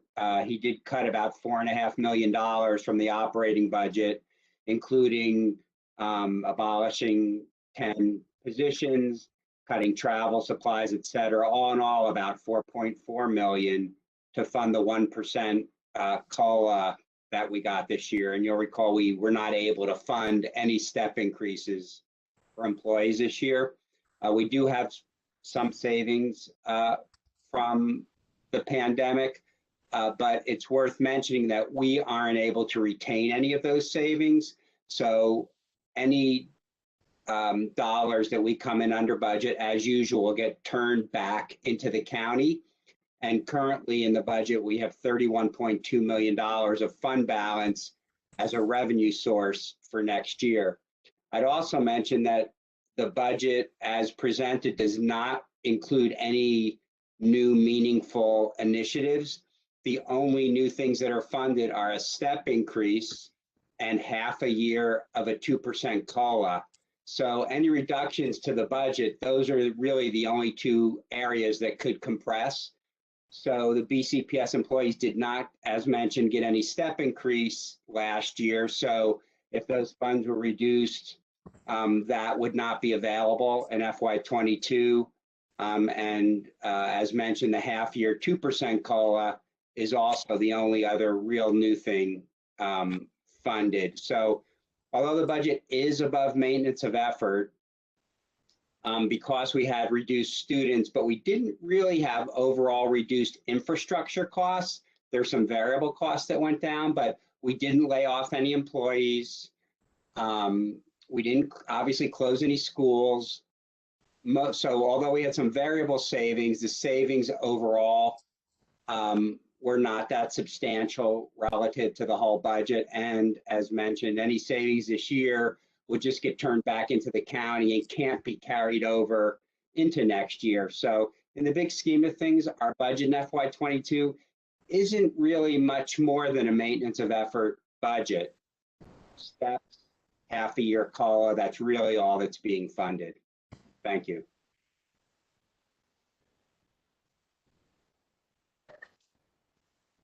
Councilman Crandall? Dr. Williams and Mr. Tantler, thank you. I see Councilman Quirk raising his hand, so I'm gonna. I think there's more questions that have been brought up by what you just said than maybe that you answered. So I'm just. So do we have, and I know in the budget package there's some sort of delineation of CARES Act money, how it was spent. Do we have a general accounting of how CARES Act money is being and was being spent, or actually specific accounting of it, and what that means to the overall budget? So you're saying only $4 million of savings, even though we had buildings closed, and a lot of what was done with virtual learning and some of the other programs that we only received $4 million in savings, but a lot of those programs were, in my understanding, were paid for by CARES Act funding. So I'm just kind of wondering where is all the money going? And I don't mean it in a accusatory way. I'm just trying to put the pieces together. Sure. One thing, just to clarify, the $4.5 million was not related to the pandemic. The $4.5 million were budget reductions that Dr. Williams initiated with staff in order to fund the 1% COLA this year. So outside of the pandemic, really the point there is we really were getting cut. We really reduced things as pretty far down. There are operational savings. In addition to that, because of the things you mentioned, there's some fuel savings, contract bus savings, other savings throughout the system on the variable side, but 85% of our expenditures are staffing related. A lot of our costs are fixed. And so there are several $1 million of savings, and they'll get turned back into the county at the end of the year. I think in the auditor's report, they do show how CARES 1 and projected CARES 2 will be spent. CARES 1 was based on the March of 2020 funding, or 20 funding. And CARES 2, we've applied for and have not received those funds yet. Those, assuming our application's approved as submitted, those initiatives will go into effect July 1st. But the one thing I'll say about CARES 1 is everything funded in that was incremental to what we normally operate on. So they were all incremental initiatives that got funded to address COVID learning loss. Hey, Mr. Saris, could you just give the breakdown real quick around savings with operations? Thank you. Thank you. So, Mr. Crandall, if you look near the bottom of page 16 in the audit package, you see the figure of $10.5 million. That's what we estimate to be the direct savings as a result of the pandemic. And if you look on page 17 and 18 of the package, you'll see a summary of the two, both of the total grant that we received in this year, as well as how we specifically planned and have spent the CARES 1 grant and the plan for CARES 2. So as Mr. Tantliff said, we've used the grant funding not to supplant our operations, but rather we believe with the intent and spirit of the grant, which is to add services to students. And you'll note in CARES 1, the biggest single item was support for food and nutrition. And one of the goals of that program was to preserve employment.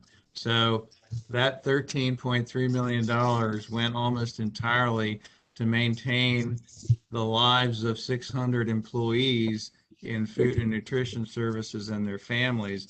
And that was a very important role for us to keep them employed. Some districts laid off their cafeteria workers. We did not.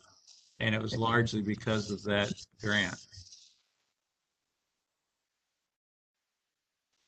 Okay, thank you. Okay, well, I thank you. I thank you for all that information. I mean, obviously, this a budget this large could be quite complex, especially when we're looking at a situation in the past year where supplemental funding that we've never expected or ever thought we'd ever need is coming in. So I appreciate the answers, and I'll let the chairman move on. Thank you.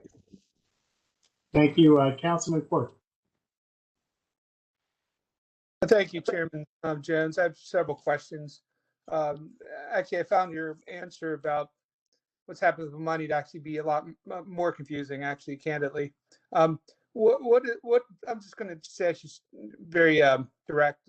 What is the current estimate for fiscal year 21 fund balance? What is your current estimate for the fiscal year 21 fund balance right now? So I believe the year will end at approximately $45 or $47 million. And that's as of June 30 projected. And on July 1, we take $31 million of that and set it aside to fund FY22 operations, so that we would have perhaps $15 or $16 million remaining in fund balance at the beginning of FY22. And how many hundreds of millions of dollars, in whether it's CARES or whether it's grants or other money that's, can you tell us the exact amount of money we're either receiving or will receive with all this different stimulus that's been happening? Yes, so that is $367 million. And so this is super important question. $367 million is not an insignificant amount of money. It's quite an amazing amount of money, resources for the school. Can you tell us specifically how we're planning to really maximize on that potential? Like what are our goals, for example, for student achievement? What are our goals with this unprecedented amount of money? And then finally, with all this money coming in, why should the council approve anything higher than maintenance of effort? So I guess it's a 3 or 4 part question. Okay. The primary goal of all these grants is to make up for learning loss.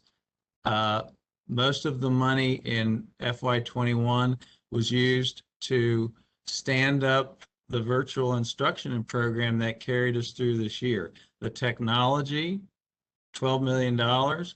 The tutoring and curriculum, $12 million. And the, as I mentioned, support for food and nutrition services, which was generating no revenue throughout this entire period and used up its entire cash reserves.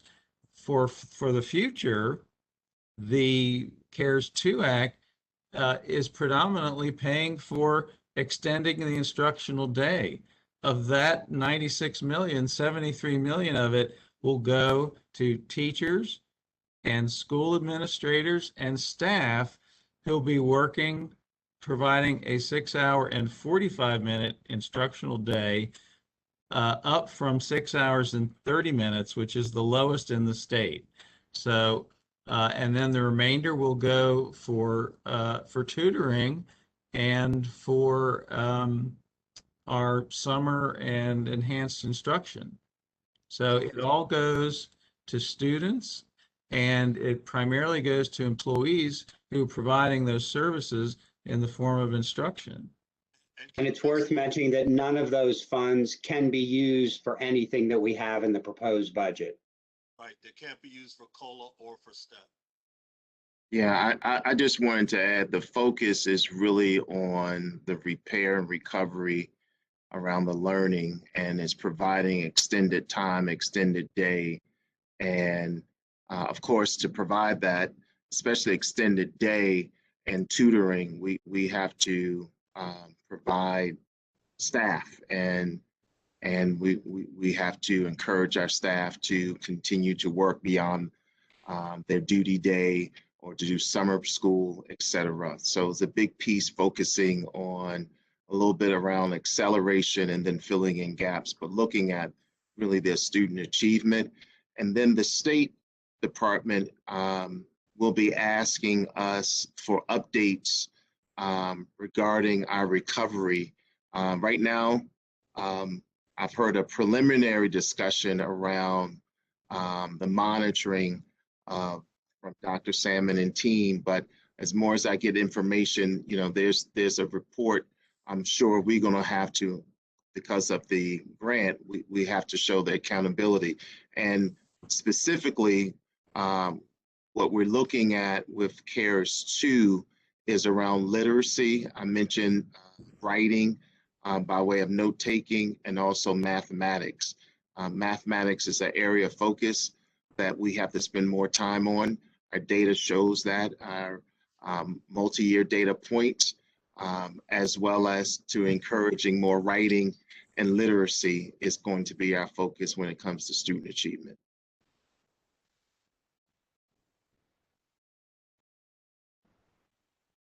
If I could follow up, and thank you for that, Dr. Williams and staff. What are our, like, given all this really unprecedented amount of resources due to the pandemic and the stimulus and the CARES and CARES 2, and you know, $367 million. Can talk to me a little more about what are our academic goals for Baltimore County public schools for the next several years? I mean, I think this is a moment in time. So I'd like to understand the vision more. What are some of our specific goals as far as instruction and you know, what are we trying to accomplish out there specifically for our kids? Thank you. So one of our goals within our strategic plan is around learning, accountability, and results. And what we have done as a group, as I looked at input and data, we went back and looked at kind of like benchmarks, certain grades we really want to hone in on. Elementary, second grade, and fifth grade are very critical. Second grade, making sure and anticipating our students reading on grade level, are doing mathematics on grade level. And so that's the period in which we want to see using multiple data points as to how our students are doing. Then fifth grade, checking in just once again, how our students are doing around literacy and mathematics before they make that transition to middle school. That's another big piece, is transition from one level to another. Eighth grade, we are focusing on, middle school, we're focusing again on discipline literacy, looking at literacy across multiple content areas. Definitely the trajectory of math, getting our students prepared for algebra. We have eighth grade Algebra 1 as a marker to see how many of our students are enrolled at least in eighth grade algebra. And then 10th grade is a grade we want to focus on, and are our students college and career ready. So what type of courses are they taking? What type of advanced level courses are they taking? Have they had an AP class? Are they in a partnership with our universities such as CCBC? Are they taking a college class? How are they doing with the license? Are they in CTE, and are they completing that program of study? So within our strategic plan, and I'm happy to share that with you, it has benchmarks in which we're focusing. It has targets for every kind of school that we're saying this is the target we want you to get to. And we look at multiple years to get there. But for each level, there's a period in time we are checking in, and we're looking at certain data points to see how our students are doing as a way to make sure when they graduate, our students are college and career ready, and that they are prepared for their next journey in life. Yeah, I can share the strategic plan that outlines that, if that's helpful. that would be very helpful. I'd love to see that, and maybe with the county council as well. And is that strategic plan, has that been updated, given all this, the 367 million in CARES and CARES 1, CARES 2? Is that, because so much has been changing, I'm just wondering, are we changing our benchmarks or our targeting now that we just literally had this huge amount of fortunately had this huge amount of stimulus come, or how are we responding to that as well? So, well, the benchmarks haven't changed, but as you recall, last spring, the state board waived many of our assessments. And so right now we know that coming up for this year, the state board will be moving forward with more data or more assessments for us to see how our students are progressing. Again, we have our own internal diagnostic tasks to see how our students are doing, but the strategic plan was updated last year, right before the pandemic. We're still going to use that as a barometer to see how we are doing and progressing, knowing that the pandemic may have caused more learning gaps, but we want to still use that as a parameter, because I think there's some good points in which we're looking at each level to see how our students are progressing. And I hear, I appreciate that, and definitely look forward to looking at the strategic plan, like really looking at the targets, the benchmarks, what we're trying to really accomplish. And I know one of my concerns is I know we're, like, from a budgetary perspective, we're fairly top heavy. For example, we have central office staff that make more than the county executive. We have executive secretaries that make more than the elementary school principals. We have 35 exec staff that have car stipends of up to $750 a month. Those are things that I would ask you, Dr. Williams, to take a look at, because that feels fairly top heavy. But even at the same time, we have all this. We also have a fair amount of really senior level executive staff that have resigned, that have, like, I know of at least 4 of them that have resigned recently. And so it's something that I really hope we take a look at that, because I'd for one really like to see as much as we can be focused on the students and really focused on student learning. And I'm still very concerned that I feel like we've left so many kids behind, and partially because, in all fairness, I mean, COVID was absolutely just a nightmare. But I also feel like it took a long time for Baltimore County Public Schools to leave virtual land and get back into physical land, even though there's many other schools that have done it. And I think that helped really kind of contribute to a lot of our kids honestly falling behind. I mean, David Marks can tell you, being, having that experience that he has, that virtual learning simply does not work for a certain percentage of kids who basically just lost a year of their schooling. And so, I don't know, a lot of this just leads me to more questions. And I would ask you to definitely look at how we're spending money in the school system and make sure that the vast majority of resources are going for our kids, and to really catch them back up. And I guess last question is, I know we talked recently in person on the summer school. Can you update me specifically on the difference in our in-person summer school, what we were thinking about doing 2 or 3 months ago versus what we're doing now, given the CARES funding? I'm just trying to understand how many more in-person children will be going to summer school versus virtual specifically as well. Thank you. Sure. And definitely, every year we look at ways to make sure we have the resources going to our schools. But I will say that our programs this summer in person, looking at our younger learners, as I mentioned, looking at kindergartners, looking at our extended year learning programs for students who may be receiving special ed services. These are going to be in person. There's a piece that could be virtual, but definitely we feel that kindergarten in person, extended year learning program will be offered in person. We have all of our programs being offered. There's one in person. There's one program that we started last year, which was our summer hike, and that was virtual.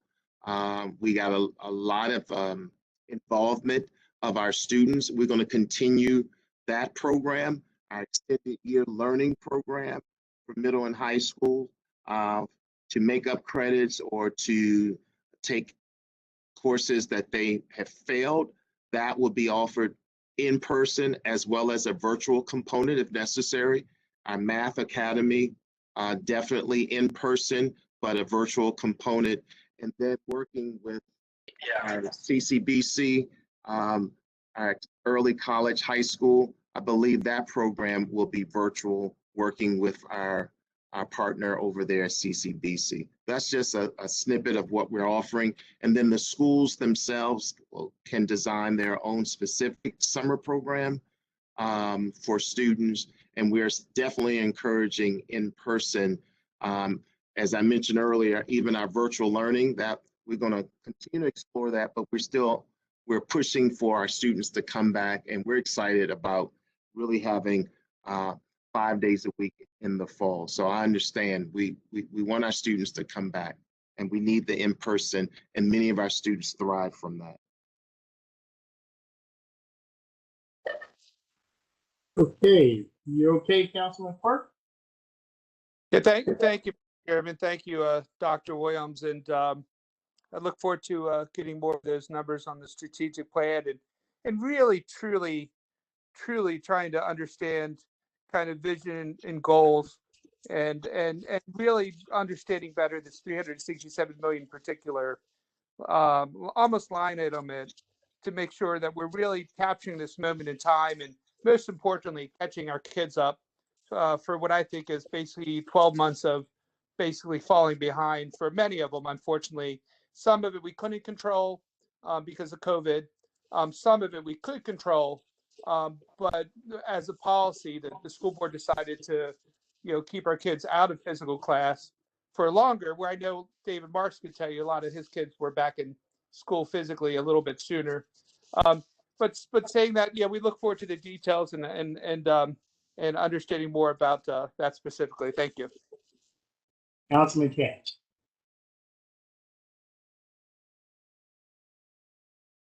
Councilman Katz, you're muted.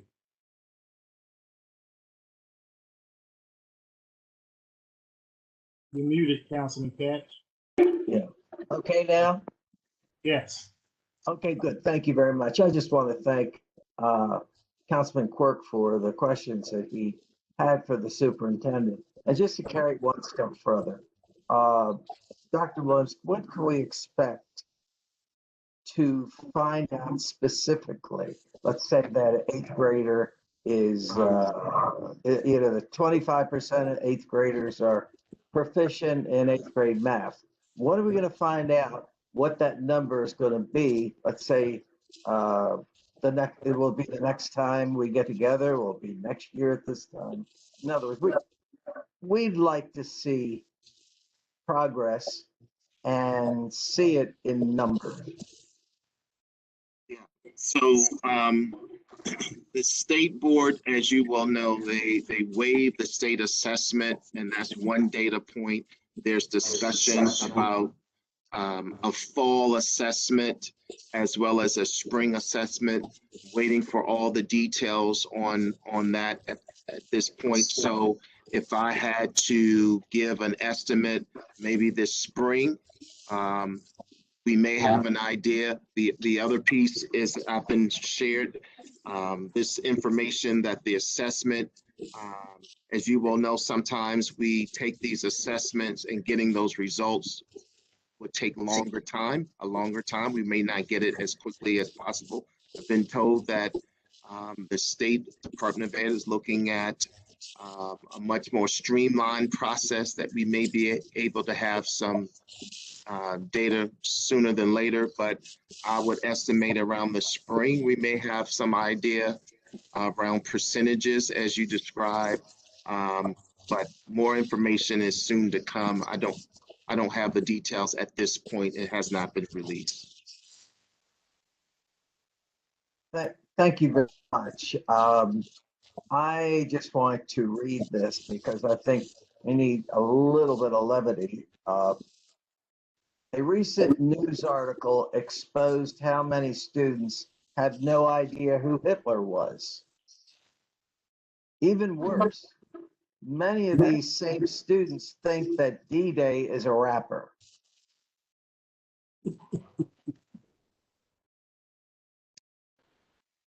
Wow. Be close to ending with that because I'm optimistic for the future, very optimistic for the future. And I don't want people leaving thinking like, oh my God, where are we going? Spending all this money, getting nowhere. And I don't think that's going to be the case. And, the chairman and I talk about people that you can't believe that I know who they are. But I really don't know the rapper D-Day. Councilman Cash is well read. I'll warn everybody. He's well read. He knows a lot more about pop culture than he's letting on. Believe me. So surprised me. Are there any additional questions or comments? Let me just end up by thanking you, Dr. Williams, you and your staff for coming in. I have to tell you, first of all, I'll give some shout outs to Tony Bazemore. He does do a wonderful job and represents the school system very well, very responsive. I can't think of a time that he doesn't answer the call or at least return my call. And, and we're thinking about this last year or year and a half. I have to tell you, DCPS has really taken it on the chin. I'm thinking the only thing that didn't happen was, thank God, nobody hijacked the bus. Y'all remember that with a guy who was leaving the military and got on the bus and they did a report the other day and they talked about how the kids asked him so many questions. The kids were asking him so many questions before a guy decided to put them all off the bus. But I gotta tell you, DCS is taking it on the chin. First of all, we start with COVID. All the changes that caused, basically causing the whole system to change on a dime. And really thank God that we were better prepared than many in that we already had devices for the students. Where many jurisdictions had to run out and scramble to make those purchases and set up those systems. During COVID, we made the best of a bad situation. You mobilized a whole team of people to literally start feeding kids that were not in school. And you did that for many, many, many weeks. And there was a whole system and a distribution network that was constantly being improved. Then, of course, we had the ransomware attack.